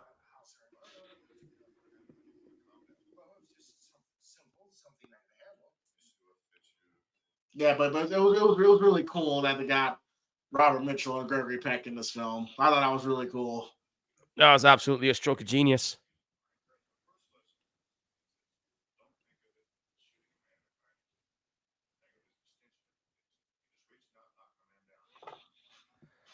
That's one way to describe a definition of shooting someone.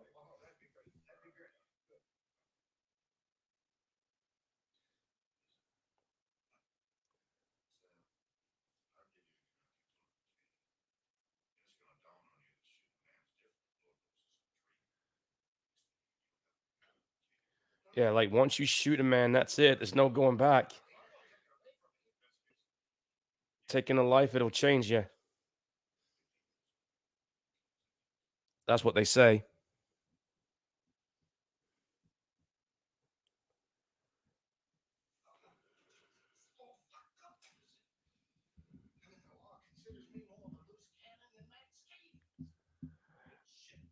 Well, you did kind of play into his hands.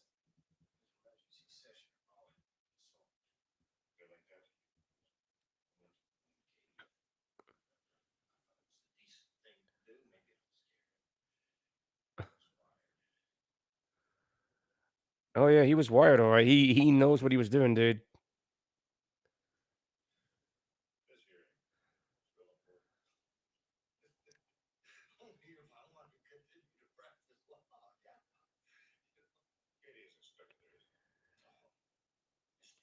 Hey, can you believe this film went through 24 drafts in the script? I could believe that. I could.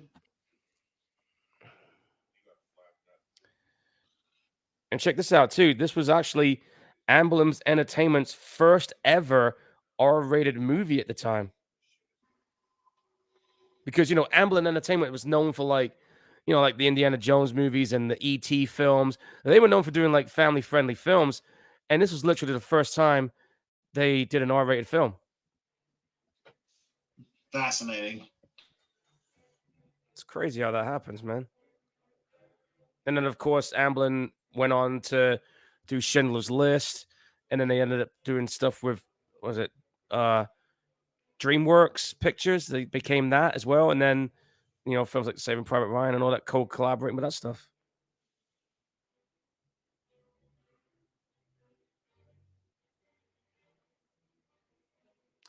And it says here, this is the only Oscar-nominated performance that De Niro did where in a non-Best Picture nominated film.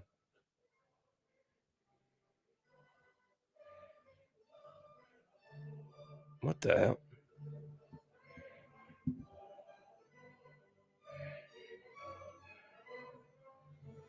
Come in, that's a pretty nice car that Katie's got.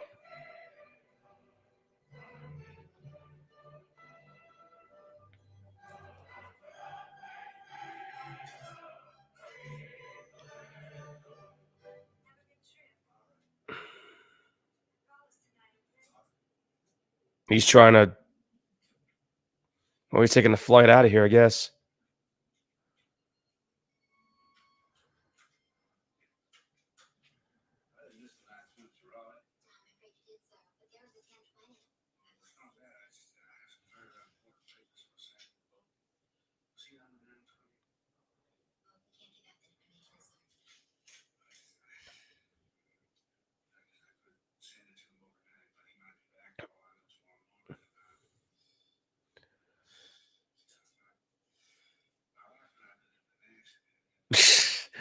Another story he's making up.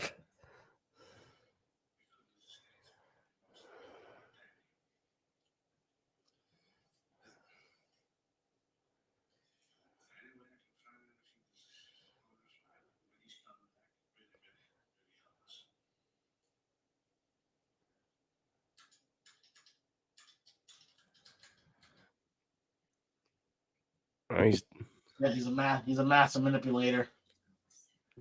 That he is. Interesting effects there with the sky. It's clearly a green screen.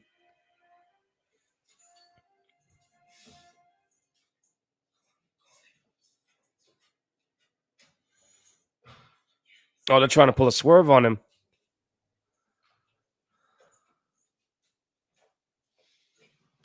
Imagine you're not even safe in your own home. Imagine that, man.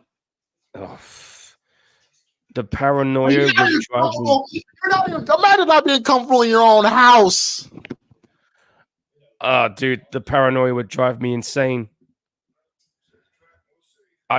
There's no way I'd be sleeping. Sleeping would not even be a thing for me right now.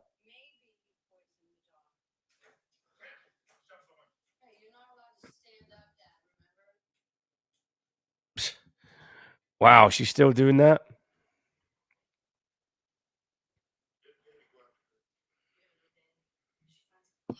I'm not gonna fuck. Listen, imagine you can't even stand in your own house. How the hell am I supposed to move around? Crawl on my belly?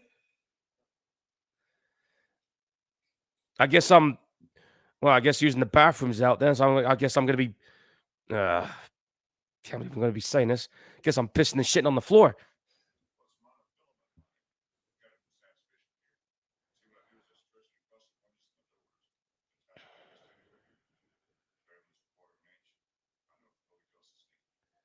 Oh, well, hey, listen to this. Jennifer Connelly and Winona Ryder were both offered the role to play Danielle, but they turned it down. More things I didn't even know about. Christina Applegate even auditioned for Danielle, but she had to turn it down due to the conflicts where she was in another movie called Married with Children.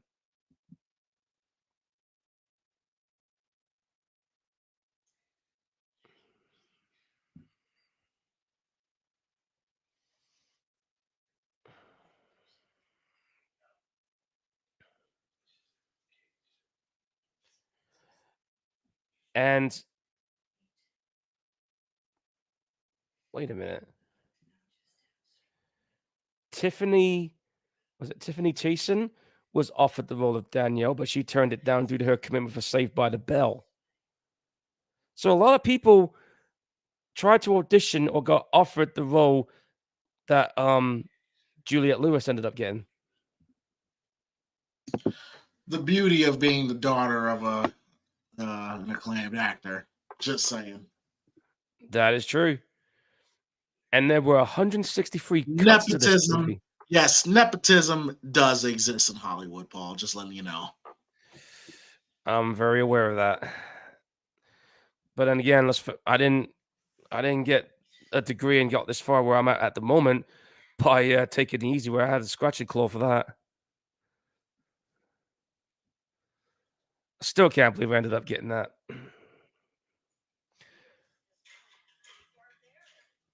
Oh, I understand that, Paul. But I'm just saying, just be prepared for a situation where you audition for a role, and not just one audition. Like you have to go through like 4, 5, like sometimes 6 different auditions, right? Yeah. And you got this part, but then this one person just cuts right in front of you because they have to be related to somebody or know somebody. Like just be prepared to go through that hurdle. The disadvantages of not having anybody famous in my family. Yep. Someone I'll have to be on the lookout for.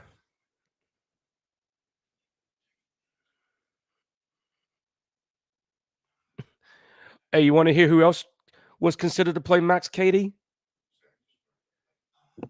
Cool. Jack Nicholson, Nicolas Cage, Willem Dafoe, and Brad Dourif.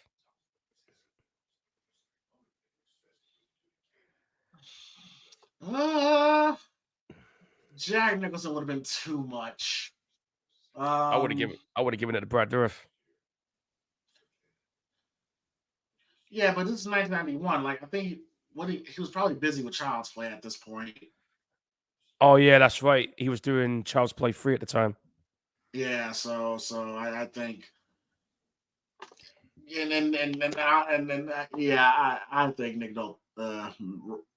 Robert's the best choice. He's the safe choice, because again, Martin Scorsese, Robert De Niro. I think Goodfellas came out a year before this, so yeah. Yeah, it did. Yeah,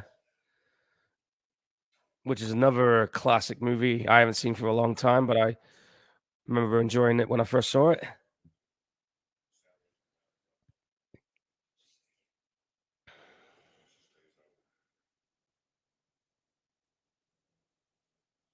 Listen to this too. This movie was released 2 days before Martin Scorsese's 49th birthday. I did not know that.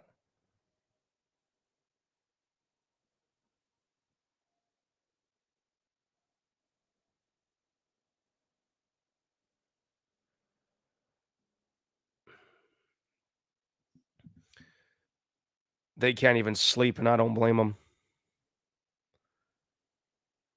Using the poor teddy bear as a trap.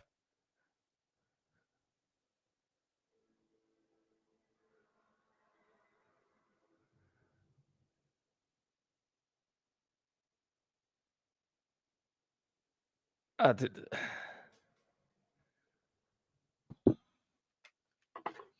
the dread. Even when Robert's not even around, you just feel uneasy. Yeah, because you just never know where he's going to be.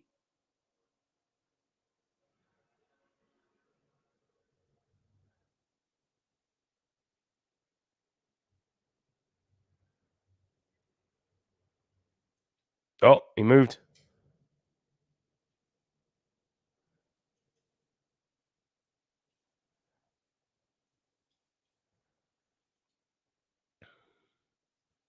You better not miss.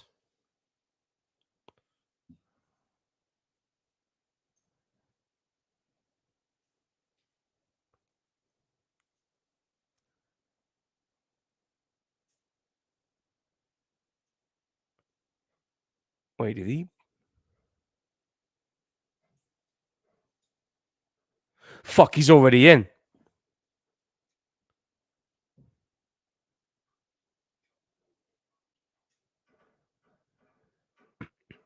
How did he manage to... Never mind.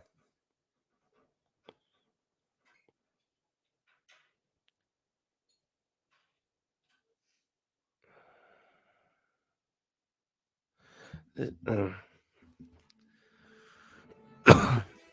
makes you nervous, right? You just feel. He's going crazy now because he thinks he's actually there. Yeah, he's in his mind. He's living in his mind.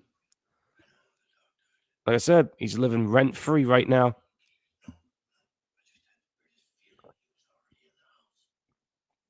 Yeah, you might be right, dude.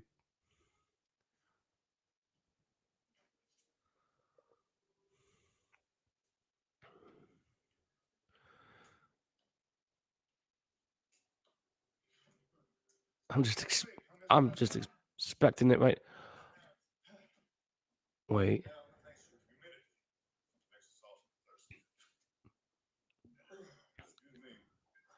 That's Max Cady. I can tell by the body.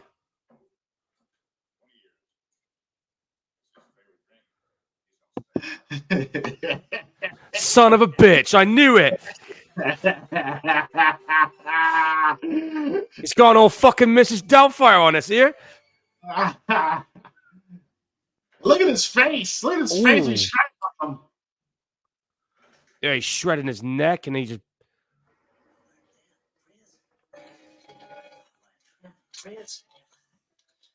Jeez. Robert De Niro in drag. I never thought I'd see that. And ultimately, you can tell that Robert De Niro's having a ball. He's having a blast with this role. Oh, he's clearly having fun with it.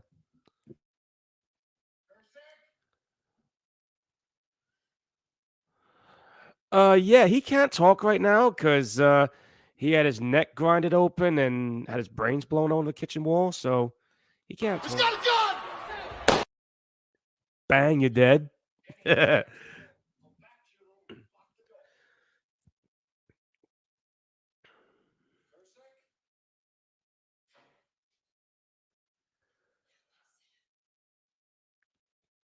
This movie is so damn suspenseful, and I love it.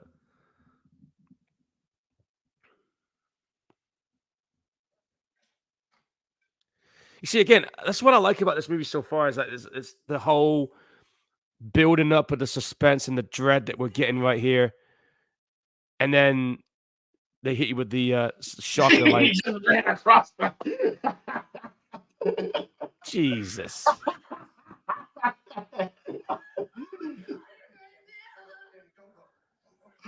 He just ran across the yard. Yeah, he's just casually running. He's like, don't mind me. I'm just running this way.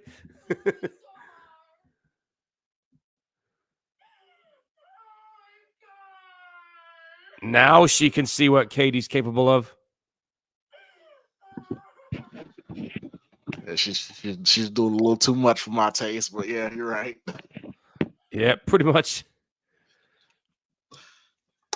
It's hard to be authentic when you're fake crying. Yeah, it's true.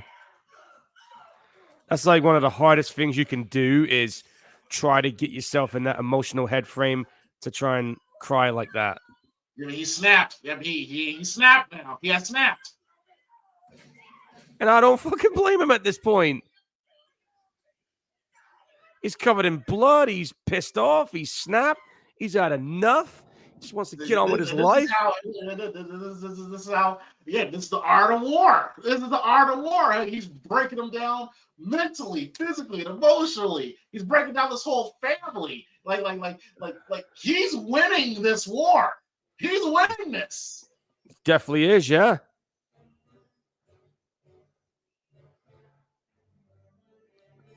Honey, truffle, softwood, orange blossom.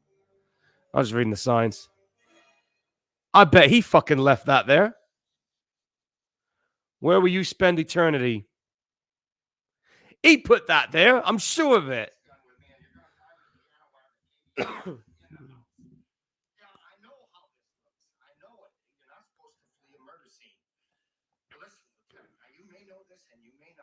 the law, there's a thing called force majeure. It means an unforeseeable act of God, and it cancels all promises and obligations. So legally speaking, all bets are off. You find that's key. We'll come back. Well, congratulations. You're on the run now. Means we're doing something right. Son of a bitch, he's under the damn car.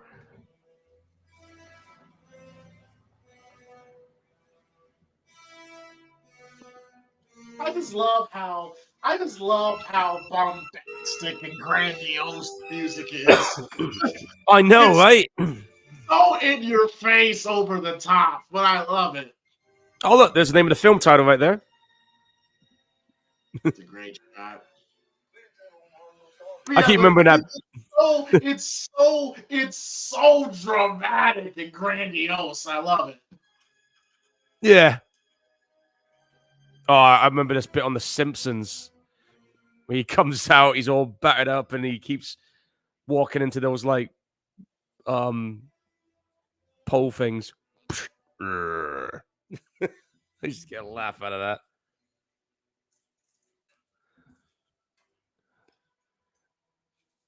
The final fight is fire, huh, EJ?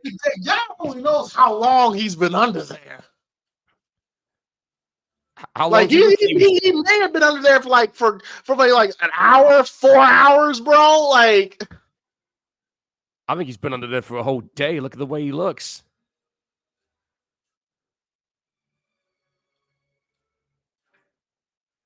This fucking guy, dude.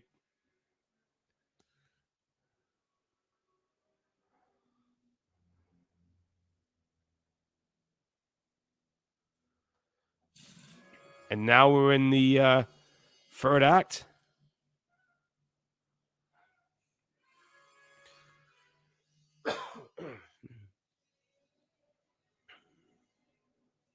That's one of them boat houses.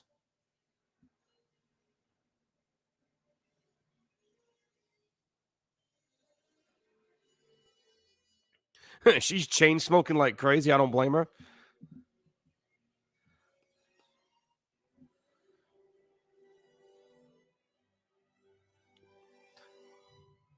That's nice. it's a great shot. Oh yeah, definite.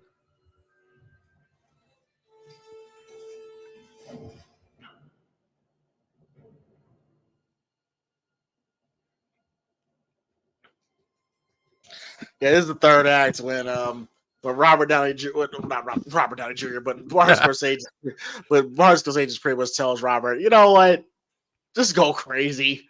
Just go for it. Just go for it. Just go for it, man. And he does. Like he does.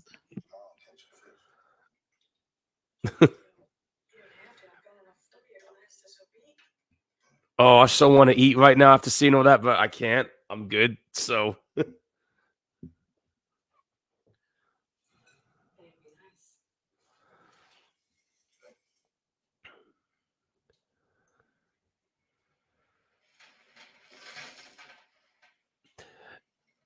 yep, I've seen rainstorms like that where I live.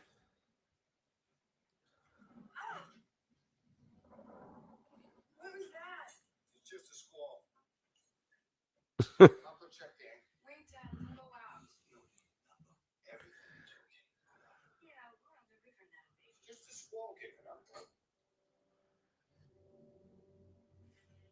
Are you sure about that?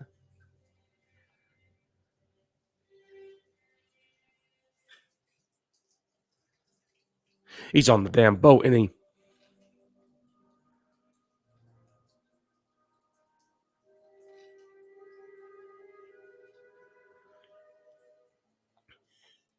I thought we were about to have a Friday the 13th moment there.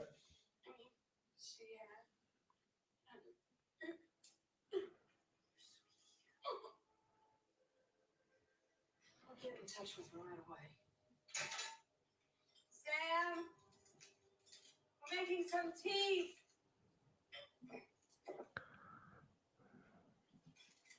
Sam, Dad. Is he got him? Oh, okay, never mind.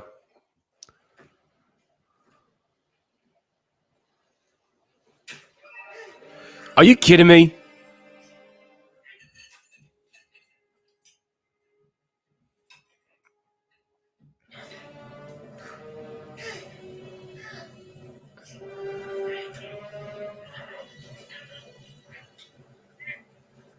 This guy is hell bent on. Yeah.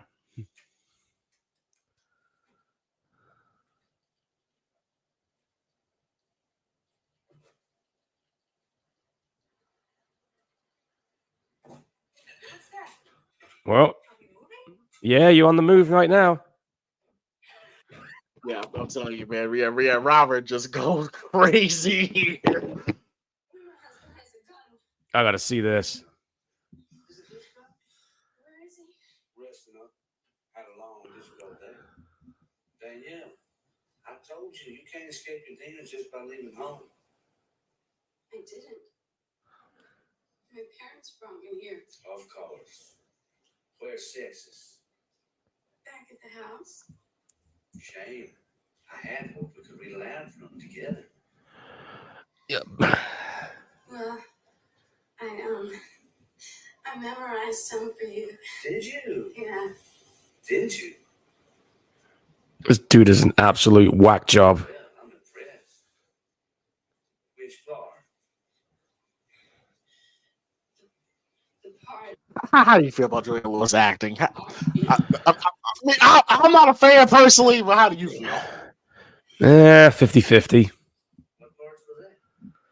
There's some parts where it's like she's good, and then there's just some parts where it's either overacting it or underacting it, if you know what I mean. So she's kind of like 50-50 with me on this one. But it's not enough for me to be like, that to put me off her performance. I mean, she's all right, but I've seen better from her. Let's get something straight here. I'll spend 14 years. And this is what he ultimately plans on doing. He ultimately plans on not just killing Nick Nolte, but he plans on raping both Jessica Lange and Juliette Lewis and killing them. That's like his ultimate goal. So that's his end game all this time. Yes. He's got hot flare wax going through his hand. He don't give a shit. Does he feel it?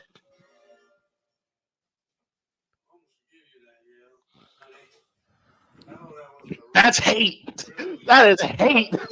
You got flare wax going down your hand. You don't even budge. This guy is beyond driven right now. And I'm going to go ahead and say it. Like the Joker, got nothing to lose.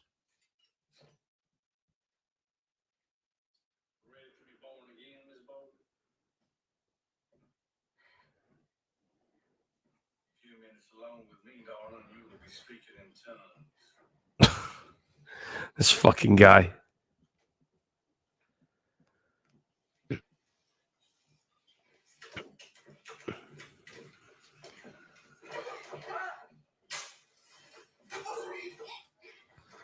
Well, here we go. He's going to try and go through with his plan.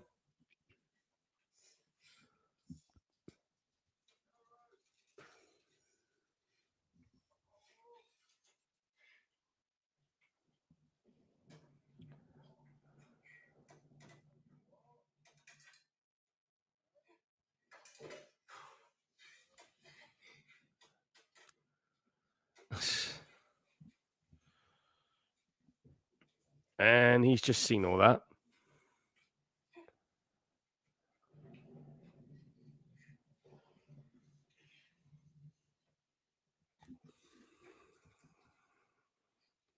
Lighter fluid. Okay.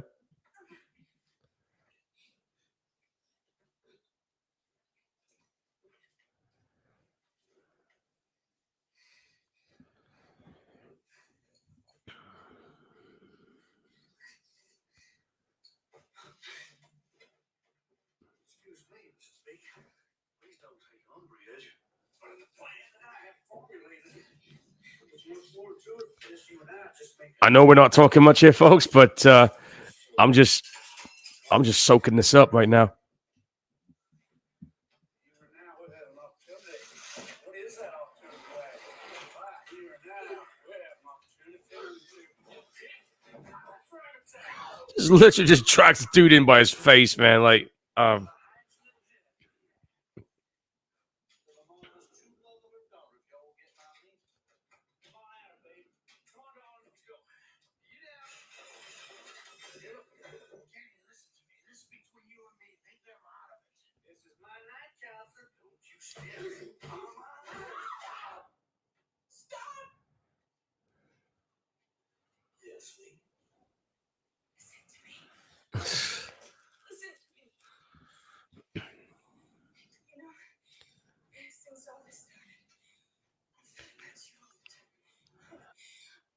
now she's trying to play the head games. What it must have been like for you all those years locked up in jail. I've tried to imagine you and even your crimes and how you must have felt in those moments that This you is- did them. See, I know about loss. I know about losing time, even losing years. And I know it doesn't compare to jail, but I can understand, and I can share this with you because of that, whatever it is that you got. I want you to do it just with me. Is he falling for it? Hang on. Hey, listen, man. Look, Prime Jessica Lange saying this shit to me, man. Man, don't tell me twice. Yeah, I'd been like, all right, let's do it. Oh, I just love when he takes a bite of the cigar and he just spits it on. You can see it. It's coming up. You always laugh at that. Hang on.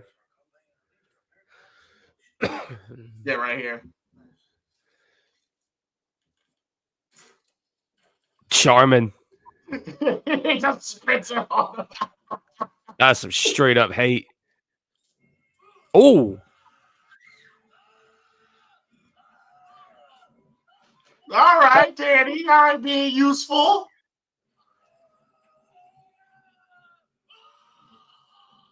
that's gonna hurt. Oh, yeah. Shit. I mean, you just had your face lit up, so yeah.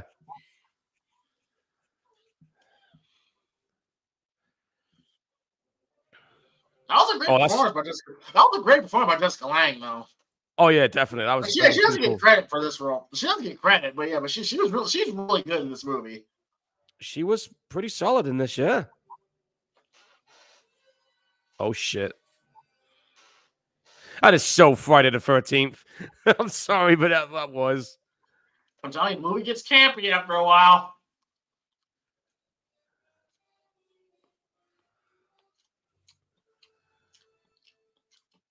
Uh-oh. Now, Paul, this is where Robert really chews the scenery. Jeez.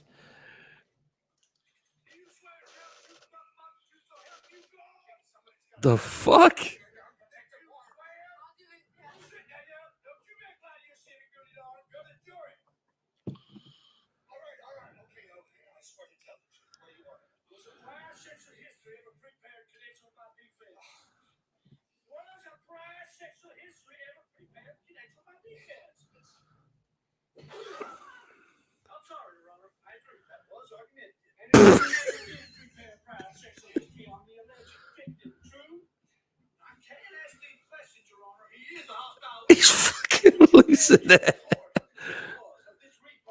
I just love when he turns his head and you hear that. You hear that cartoon.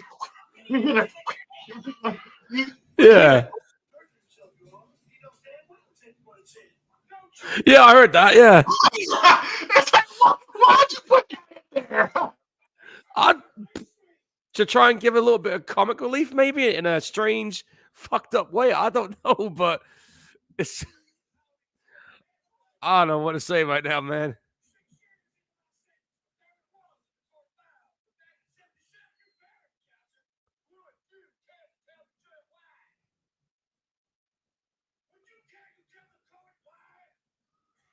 He's pissed.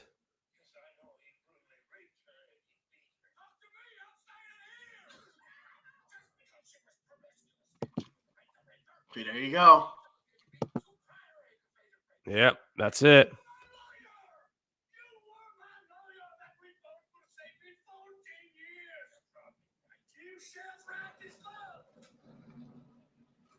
Nah, you still ended up deserving to go to jail for what you did, dude.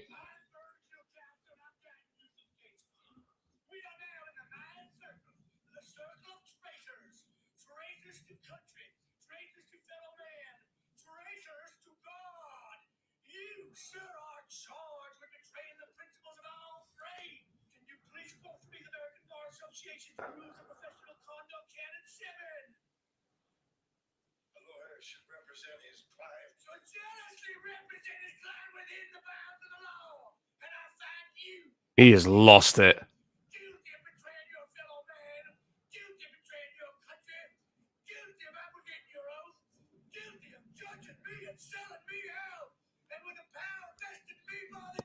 It's a great performance.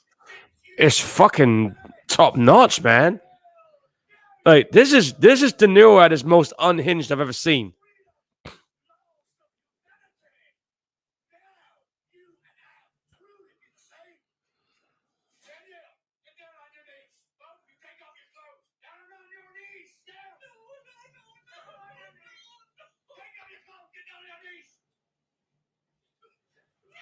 Oh, we're doing this.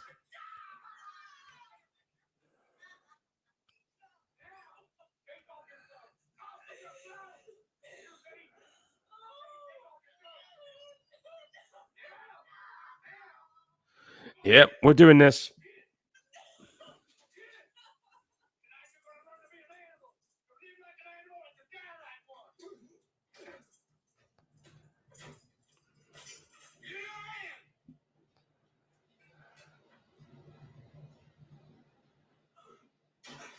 Ow.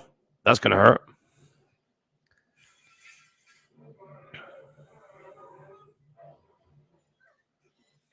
And again, folks, no CG. Practical. While this is going on, Yeah. McNulty snaps. Like, watch during this final fight. Look how unhinged and crazed McNulty looks when he's fighting Nicholas Cage, Robert De Niro, Max Cady. I don't blame him for acting like this. Like, yeah, you'll see it here, especially the point when he's got him dead to rights. When he has him dead to rights, you'll see it.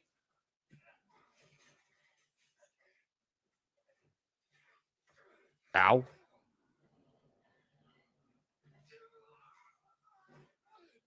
The camera's working overtime. Oh, he's got the gun.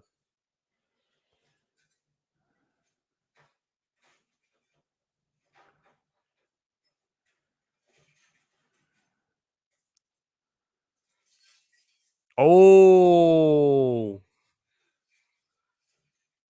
He's got nowhere to go now. He can't even get out.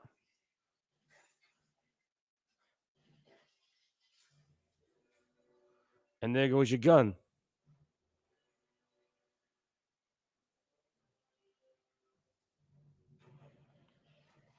Yep, that'll do it.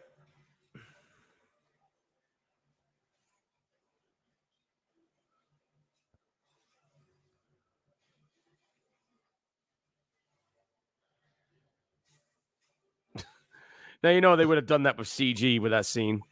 Absolutely. See, it just looks more. It just looks so much better practically. Yeah. That's the one thing I gotta put this out It as well. ages better too. Yeah. That's the one thing as well I've got to point out that that recent Alien film I went and seen, most of the effects on that was straight up practical. Even the alien, dude.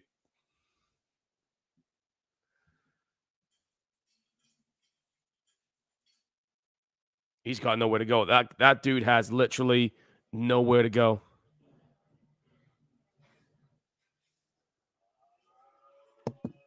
Yeah, right here. This is the part here. Yep.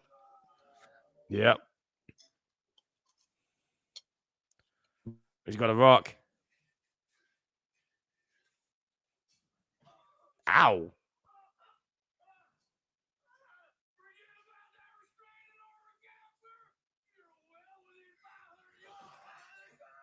You will within 500 yards. he's still talking shit.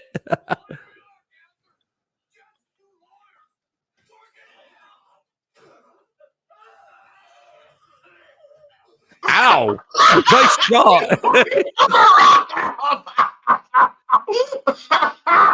He literally threw that rock right at him.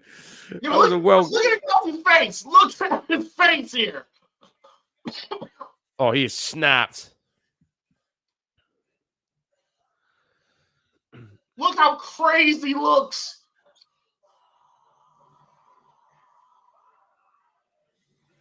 Oh, he would have got him too. If the shore didn't take him away, he would have killed him. Oh, he would have, yeah. Yeah, but this is this is disturbing here. The fuck is he saying? Speaking in tongues.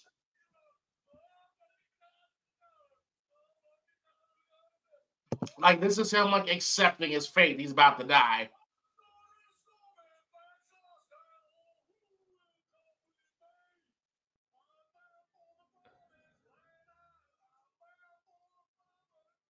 The fuck?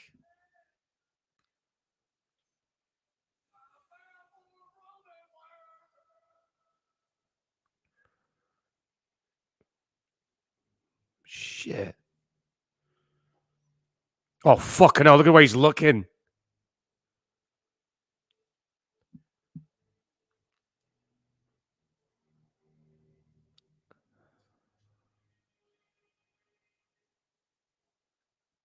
He was literally staring him down till the end. That is haunting as shit. That was a haunting look, for sure. That is going to stay in your head for a very long time, dude.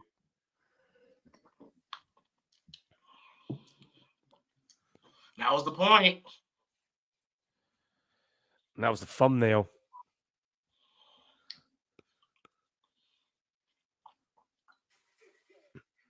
The fuck?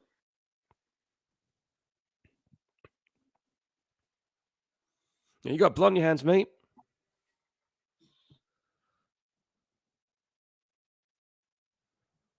Doesn't matter if you wash them off. That blood's always going to be there.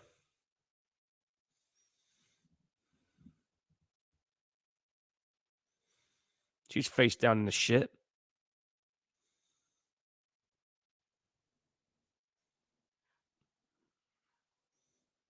Ew.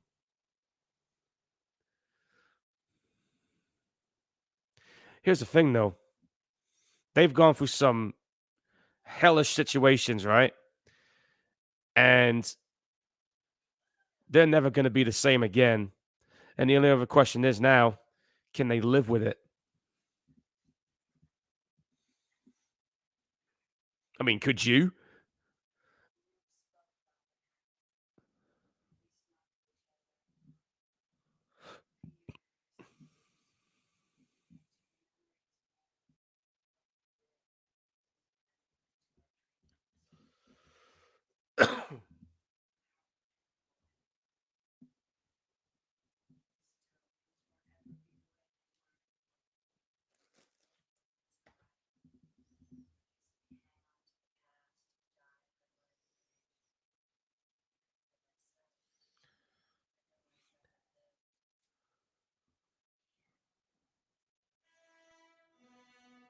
And there's that theme again. I like the negative camera effect there on the screen.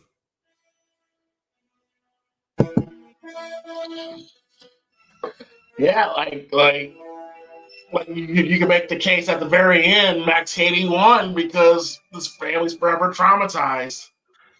Yeah, like I said, like they got blood on their hands. That's going to be with them for the rest of their lives. And the question is now, can they live with it? Well, that was Cape Fear, the 1991 version of Cape Fear. And Paul, what are your thoughts? Wow. That was really fucking good. I really did enjoy this. I loved how this movie just built up slowly to the point where it just hit that like climactic stuff. Robert De Niro playing as Max Cady. I mean, I've seen plenty of films that he's been involved in, and there's been a lot of films that I've seen that I've liked him being in, and to see them playing this role for the first time, that's for me is probably going to be in my definitely in my top 3 De Niro performances right now. Because the top 3, this is just my perspective, but the top 3 performances for me, it's probably going to be. I'm probably going to say him in Casino, then Heat, and now this one. I mean, like I said, there's so many other films that I've enjoyed him in, but those for me at the moment, those are my top 3 performances that I've seen him in.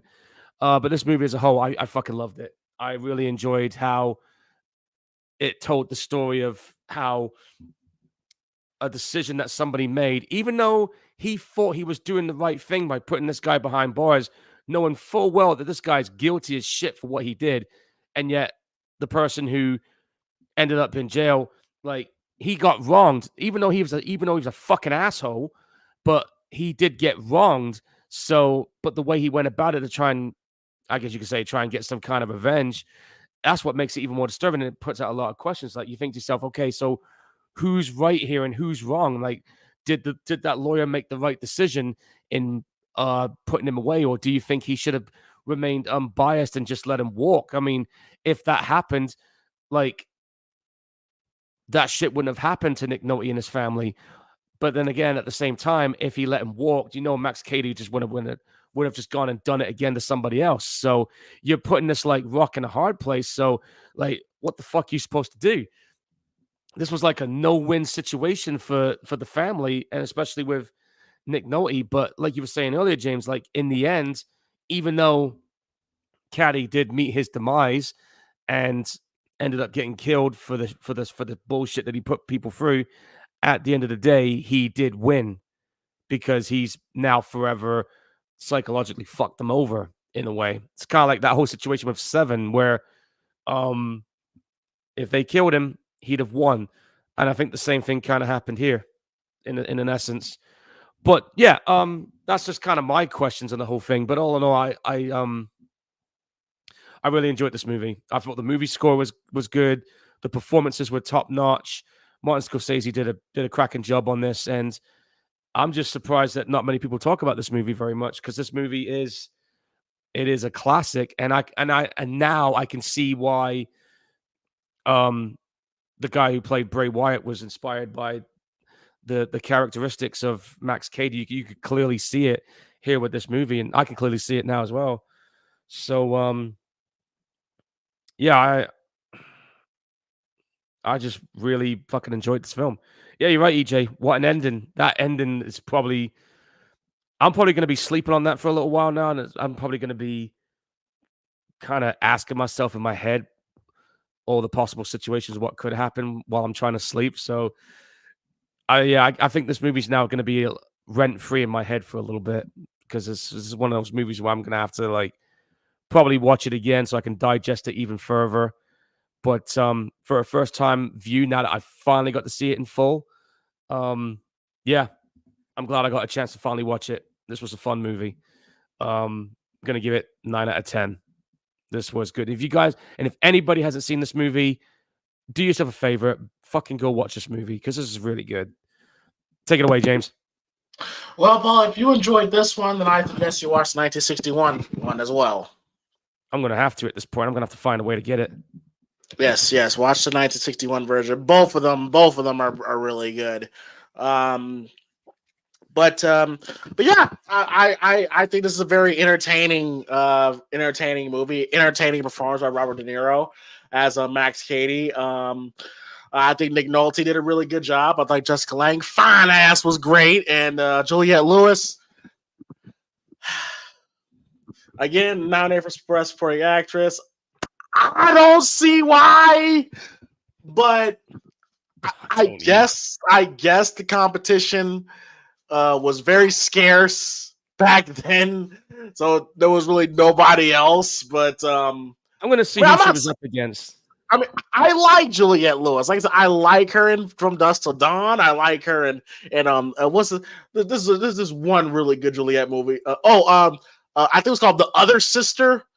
Yeah. The Other Sister, I think, where she kind of played a special needs character, and she was in a relationship with her special needs boyfriend. It's actually a very adorable movie. I think Diane Keaton is in it. Yeah. I'm seeing who she's up against, who Juliette Lewis was up against during 1992. She was up against Susan Sarandon for Thelma and Louise, Bette Midler for The Boys, Laura Dern in Ramblin' Rose, Gina Davis, and the person Gina Davis from what movie? Thelma and Louise. Oh no, Best Supporting Actress. My bad. Best Supporting Actress. Okay, I was about to say. Yeah, hang on. Jessica Tandy from Fried Green Tomatoes, Kelly Milligan from The Prince of Tides, Dana Ladd from Ramblin' Rose, and the winner was Mercedes Rishi from Fisher Kings. So Julia Lewis beat all of them. Well, she got nominated, but she didn't win it. Oh, she got nominated. Oh, that's right. Okay. Yeah, I don't know why I thought she won for a second. Yeah. But even nomination, it's like, really? Nomination? Oh, okay. But I can tell you right now, the talent must have been very scarce. Yeah, but when it came to Best Actress that year, Jodie Foster got it for Silence of the Lambs. Well, of course she did. Hell yeah, you ain't give that award to her. You give that award to her for sure. Yeah, absolutely. But let me know how in the chat how y'all feel about Julia Lewis acting in the movie, despite her being cute. I don't know. But yeah, I thought it was cool to see Robert Mitchum and Gregory Peck in the film, especially if you've watched the original 1961. It's of course it's cool to see them, and you will really, and if once you do watch the 61 version, Cape Fear, the way how Robert plays Max is completely different from Robert did it. It's two completely ways, both terrifying, both unsettling, but it's you'll see that Robert completely went a different way with it, which nothing wrong with that. Yeah, I think the story was really good. I mean, I think the direction by Martin Scorsese. You wouldn't think it's a Martin Scorsese film, because again, Martin Scorsese has a certain unique style that he hardly uses in this film. You would think this is a Hitchcock or a Spielberg movie. Yeah. Well, it's like I said earlier, like he was heavily inspired by Alfred Hitchcock's filmmaking when he did this one. Hell, shit! I hold you up. It wasn't until maybe 4 years ago when I realized that Martin Scorsese did Cape Fear. I thought it was somebody else for the longest time. I had, like I said, at the beginning, I didn't think he was involved in a film like this, and then after reading more into it, until the day I finally got to watch it, I didn't think it was his film either, but it is. Yeah, imagine that. But yeah, I think this is a really, really entertaining film. Especially if you're a fan of Robert De Niro, I would definitely say check this out. And Corin DePaul really enjoyed this, so that's good. But yeah, I would say this is a really good film. Really good film. Definitely give it a watch. And like we've been saying all throughout the show, this is clearly, once you watch Robert De Niro's part, you can clearly see this is where Bray Wyatt got inspiration for his character from. Absolutely. Yeah. So if you're a Bray Wyatt fan, Which I am. you'll enjoy this performance of Robert De Niro because it's what inspired Bray Wyatt, Wyndham Rotunda. So Yeah. so this is definitely a good movie, and thumbs up for me. Oh, But before we get to our next what we're gonna do for the 100th episode, Paul, you've watched Alien Romulus, right? yes, I did. Now I have not yet to see, because you know me, I'm always late to the party when it comes to these movies. But what are your thoughts on Alien Romulus? Well, without saying too much for anyone who hasn't seen it, like I said to you on your inbox, man, go see it. This was fucking good. I mean, like if you like the slow burning dread and suspense of the first movie and the intense action of the second movie, you're gonna fucking like this one. This one actually ties up some of the ends perfectly that leads up to each one. So like this one takes place after the first movie and takes place before the second one. And I really I really enjoyed how this one came together. I mean, like I said, the first 40 minutes or so, it's a slow burner, but when it gets going, dude, holy shit. And another thing I got to give Alvarez credit for is that most of the effects that you see, especially from the Alien, most of it was all done the old school practical way. You do get some CG as well, but it's only when he feels where the CG should be. But the bulk and majority of what you see when it comes to the Alien and everything else is all practical. But I really enjoyed it. It's probably easily for me easily the best Alien film I've seen since Aliens. And I know a few other people have said the same thing too in terms of the critics and everything. So I would I would definitely say you got to watch it, dude. And probably end up putting it as a future episode watch along, but I did enjoy it for sure. And I think you might enjoy this one too. Did Well, again, you know me, I'm very hesitant on it, but everybody's saying it's good, so I'm like, okay, we'll see. Um, Paul, did you also see Borderlands? No. I do know that it's going to be released on streaming platforms later at the end of this month, so I might Hey, probably what? What? yeah, it's already going to be on streaming platforms at the end of this month, yeah. So, I'll probably watch it then. So, Wait, hold up. So the movie sucked so much that they're already thinking about taking it out the theater and putting it on streaming at the end of this month. Didn't it just come out like 2 weeks ago or last week? came out 2 weeks ago and the movie cost 120 million and it only made 20 million. This movie is a fucking bomb. Hear me and hear me good, nigga. I'm here to double down. That shit is a 2-pack of ass. The fuck are you talking about? That shit stinks. No, I'm gonna fucking triple down on it right now, okay? Listen, the Borderlands video game is a fucking M-rated, 18-rated video game, right? You cut this movie's fucking nuts off by giving it a PG-13, a 12 over here, when you got a fucking adult-rated video game.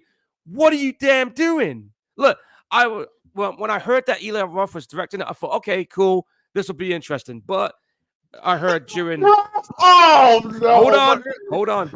Wait a second. But halfway through filming, he had to do commitments for Thanksgiving. So the guy who ended up taking over directing duties was Tim Miller, who did Deadpool and that recent Terminator movie. And think about this too. Jamie Lee Curtis is in it. That's right. So, Jamie Lee. so you mean to tell me $100 million movie that has and Kevin Hart's in this too, right? Yes, and Kate Blanchett. Fucking Jack Black is voicing Claptrap. $100 million and it only came away with 20 million in the box office. Yep. And it's going to be on streaming platforms by the end of the month. Now, of course, Tim Miller doing this does not surprise me because he did that.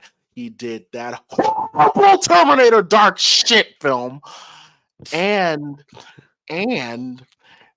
Eli Roth. Now, granted, I like Thanksgiving for the most part, but a lot of Eli Roth shit I don't like. So it's safe to assume this movie was dead on arrival. But you're telling me $100 million? We're talking about arguably one of the biggest flops of all time. And as a video game movie as well, yeah. Oh God! And it's a PG-13. That's when you say. That's when you know something was wrong here. Yeah, like listen, the video game is M-rated and 18 rated, and you're gonna tell me that you're gonna give the movie a PG-13 and a 12 in the UK, effectively cutting its fucking balls off. Now, listen to this. According to the reviews, Rotten Tomatoes, you ready? 10% approval. Now, let me see what the audience said about it. Hold on. I'm going to jump in there. Just close up shop. Just close up shop. Let's just go. Everybody just go home. Everybody go home, man. And you know what's so fucked up about this, too?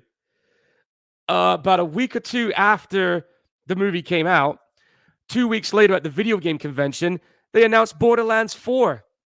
Bad timing. Now, audience here has given it a 53% approval, but the critics have given it 10%, and I'm just like, well. And like I said, at the end of the month, it is going to get a direct-to-digital platforms release. So that's where we're at with Borderlands. Well, I didn't plan on seeing it anyway, so I don't give a fuck. But Paul, did you happen to see my video about the Friday the 13th and the new showrunner? Yeah, I remember sending you a link about it initially. The guy who they've got involved in it, he did a TV series called Black Sails, which I have watched. It's kind of like a version of Pirates of the Caribbean meets Spartacus, if you think about the level of violence and shit. So I've seen that show. He's also going to be involved in doing the TV series based on the recent 2 It movies, which I think chronicles before the 2 movies. So it's going back to the earlier days of Pennywise. And I know that Bill Skarsgård is going to be playing Pennywise once again while he's currently promoting the new Crow movie. And speaking of that Crow movie, yes, I've heard all about the reviews. I've already got my ticket. Now I'm looking at Rotten Tomatoes for it. This is interesting. It has a 20% approval with the critics, and the audience has given it 64. So I'm guessing there's people that like me that's like, you know what? Yeah, okay, it's technically a reboot, but I'm gonna put my expectations or comparisons to the original aside and just go into it open-minded as its own movie or something like that. So I think that's what most people have gone and done. Now, me and my mom's going to go see it Monday, but I'm going to be a little bit worried watching it in the cinema with my mom because, as you know, she is a huge, massive Crow fan, and I know she's going to be nitpicking the fuck out of it, and I'm going to be there sitting next to her awkwardly. So if I come on the air later on, James, and tell you that my ass has been effectively chewed off, you'll know why. Oh, and just to give you another comparison with Alien Romulus, I'll just tell you what the audience and fans have been and the critics have been saying about that. So Romulus right now holds an 80% approval, certified fresh with the critics, and over 2,500 viewers reviews gave it 86%. So there you go. But yeah, don't bother with Borderlands. I'm probably going to end up watching it on the digital platform, seeing that it's free to watch. So I guess I'll take one for the team on that one. Hey, you go ahead and do that, Paul. But well, all right. So next week will be the 100th episode of the Primetime Gorehounds, and for the 100th episode, the movie that we will be watching, I specifically say it's actually kind of perfect timing because actually this movie came out 15 years ago today. Actually, Wow. Which again I never understood releasing a Halloween film in the summer. I never understood that mentality. I don't either, dude. I think Halloween Resurrection came out in July. Yeah, and H2O came out in June, I think. I never understood that mentality. I understand to get the summer blockbuster, but it's not a summer blockbuster. It's a Halloween movie. What the fuck are we doing? But anyway, ask them that. Ask the guy who was in charge of distributing. Lord. But anyway, we will be doing Rob Zombie's Halloween 2. Director's cut. The director's cut, yes. So the director's cut of Rob Zombie's Halloween 2. It's a movie that I can't stand. Fucking hate it. To be exact. I went to see it in the cinema. Thank God I didn't, because I would have fucking threw popcorn at the shit. I had the last time I saw the film was probably 2 years ago. So maybe my thoughts will change. Maybe things will be different. But as far as right now, I completely hate the film. I hate what they did with Michael. I hate what they did with Laurie. What I thought what Rob Zombie did to Dr. Loomis was a complete, utter disgrace. And Paul, it literally got to a point, Paul, where I was like, you know what? If I never see another Halloween film again, I'm good. Like, I was done with the franchise after that, Paul. I remember done. The review. I remember the review for it. Yes, I was like, listen, I don't give a fuck if I never see another Halloween film again. This movie stinks. It was the same thing when you did the review for Covenant. The first thing I hear from you was, "I'm fucking done." That was the first thing I heard, literally. Yeah. And Paul, and funny enough, I have not seen Alien Covenant since that time I had to review it. I haven't seen it since. I actually watched the movie about 2 months ago on Disney. My opinions are still the same. I mean, there were some bits I like, but fuck you and turning the whole. You're trying to sit there and tell me that this whole thing was by a fucking android.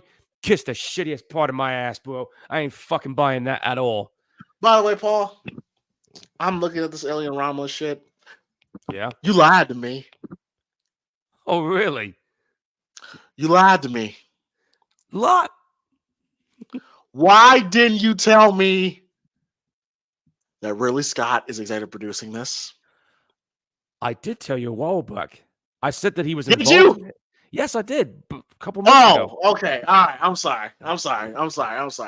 Good. Listen, I thought. Oh God, I don't feel bad. Ridley Scott's producing it. But hold on. Let me get there.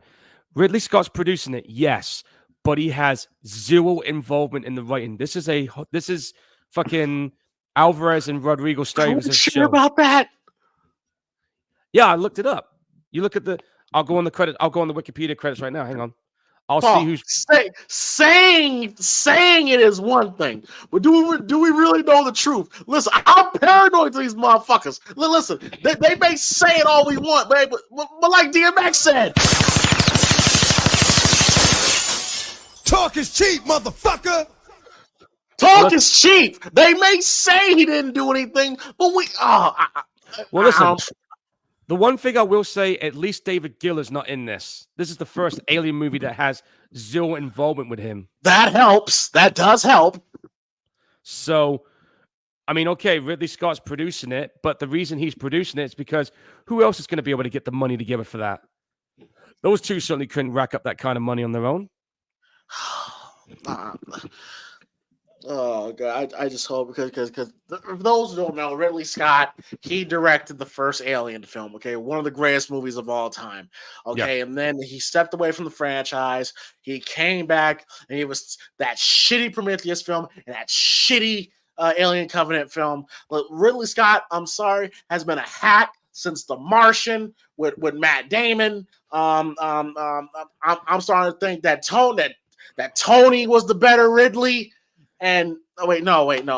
Tony was the better Scott between the two, and I miss Tony Scott as a director, man. Oh, I miss Dude, him as a director. I enjoyed some of his movies. Like I said, one of the movies I mentioned that had Robert De Niro and Wesley Snipes in, The Fan. That was his movie. Fan, bro. Yeah. God, when Domino. Tony Scott passed, but that really fuck, man. Yeah. Apparently, what happened to him is that he found out he was diagnosed with some kind of cancer, and then he just said "fuck it" and jumped off a bridge. Yeah, which is very, very tragic. Yeah. But okay, like I said, I will get to Alien Ramos eventually. So be on the lookout for that. I will talk about the film, and if I like it, I'll say I like it. If I hate it, you will know when I say I hate it. But All right. but as far as how Rob Zombie's Halloween 2 is concerned, the only great thing about Halloween 2 is the hospital sequence. Yeah. That's really it. Why the hospital sequence was the best part of that film. But once we realized it was a dream it's insufferable. Yep. Because Rob, I don't know what kind of drugs he was taking. Well, I mean, I now know the story. I now know the backstory that the only reason why he did Halloween 2 just so he could get out of his contract, because it was supposed to be a 3-picture deal. It was supposed to be a 3-picture deal, but Rob was so done with Dimension, with the higher ups, that he just, okay, I'll do this film only if you let me out of my contract. And that's what happened. So, Paul, now that I know that Rob Zombie may potentially win half-assed his way into this film, makes me hate the film even more now. But thing is, though, even though I'm not a fan of this movie, I don't hate this movie as much as I hate Halloween Ends.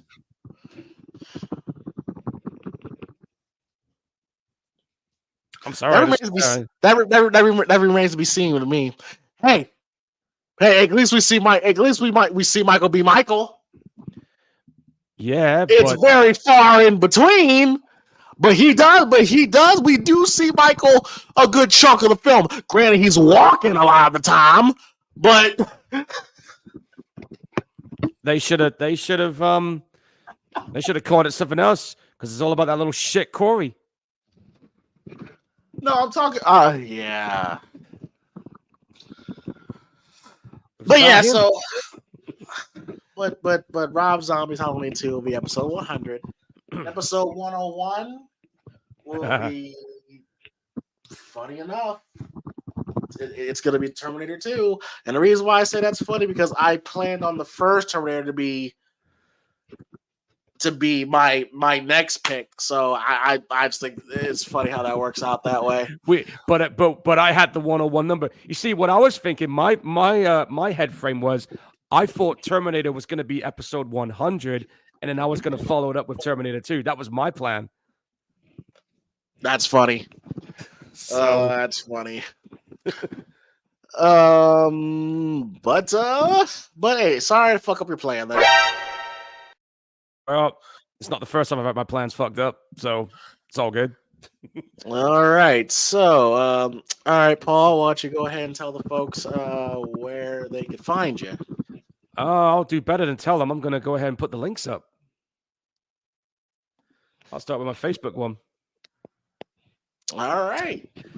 So, folks, if you're on Facebook and you want to see some really, really cool photos, this will be the link right here. It's Paul Burt's Photography Corner.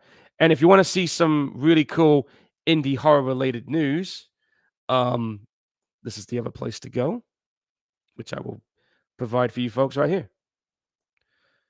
Here we go. The second one is support indie horror. We have now crossed the 9,000 mark, and we've had, interestingly enough, we've had a couple of celebrity faces added into the group now. I mean, we got Casper Van Dien, who played in Starship Troopers. He's now a member in the group, which caught me by surprise when I saw it. I was like, oh shit, okay. So there's that. If you're on Twitch, let me just get that. You got Johnny motherfucking Rico in the group? Yeah, dude. Hell yeah. Like I said, you can if you want to join the group, go for it, man. There's a lot of cool content in there.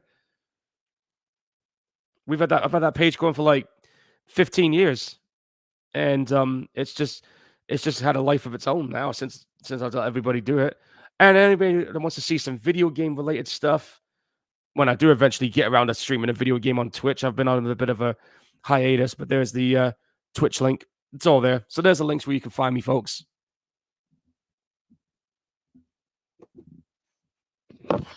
All right, that is awesome. Yeah, please be sure to go ahead and follow Paul on those links for sure. Definitely for sure. And well, as for me, find me over at the Primetime Collective, Primetime Podcast, which is my main channel, and of course here at the Primetime Movie Network, where where I discuss movie topics and do movie watch-alongs, and of course Primetime James Thomas, which is my professional wrestling channel. We can find all my wrestling matches on that channel, and yes, and of course, if you enjoyed the show, please be sure to hit that like and subscribe button. And crazy, next week is 100 episodes. Yeah, that is crazy when you think about it. We reached 100 episodes. We're there. It just started by accident. Like, I never really had a plan to do this. It just happened. And we just realized we had a good thing going, so we thought let's just keep it going. Yeah, let's just keep it going. What can you say was your favorite episode thus far?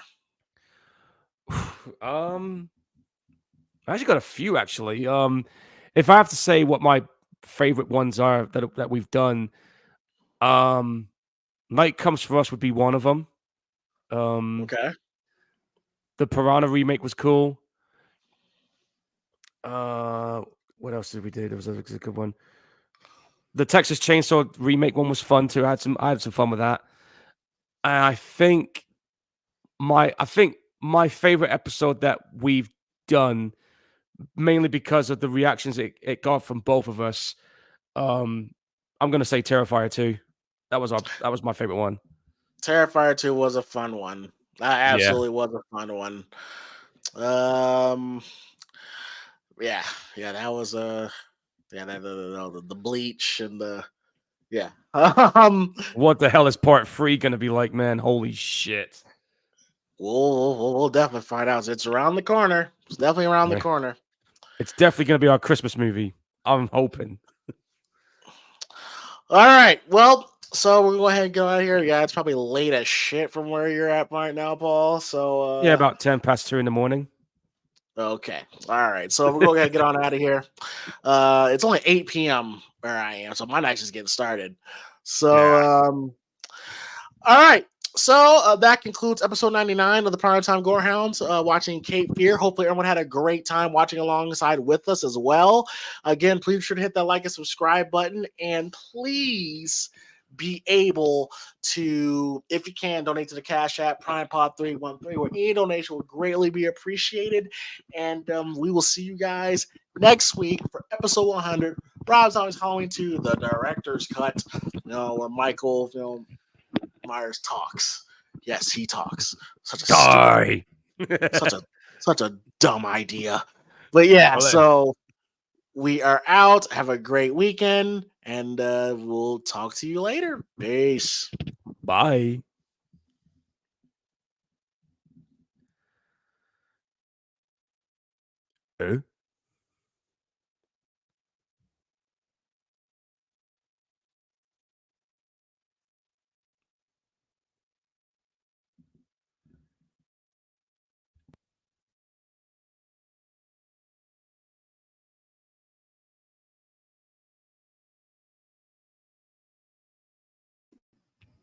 I fucked up. Peace. Later. We're out. Damn.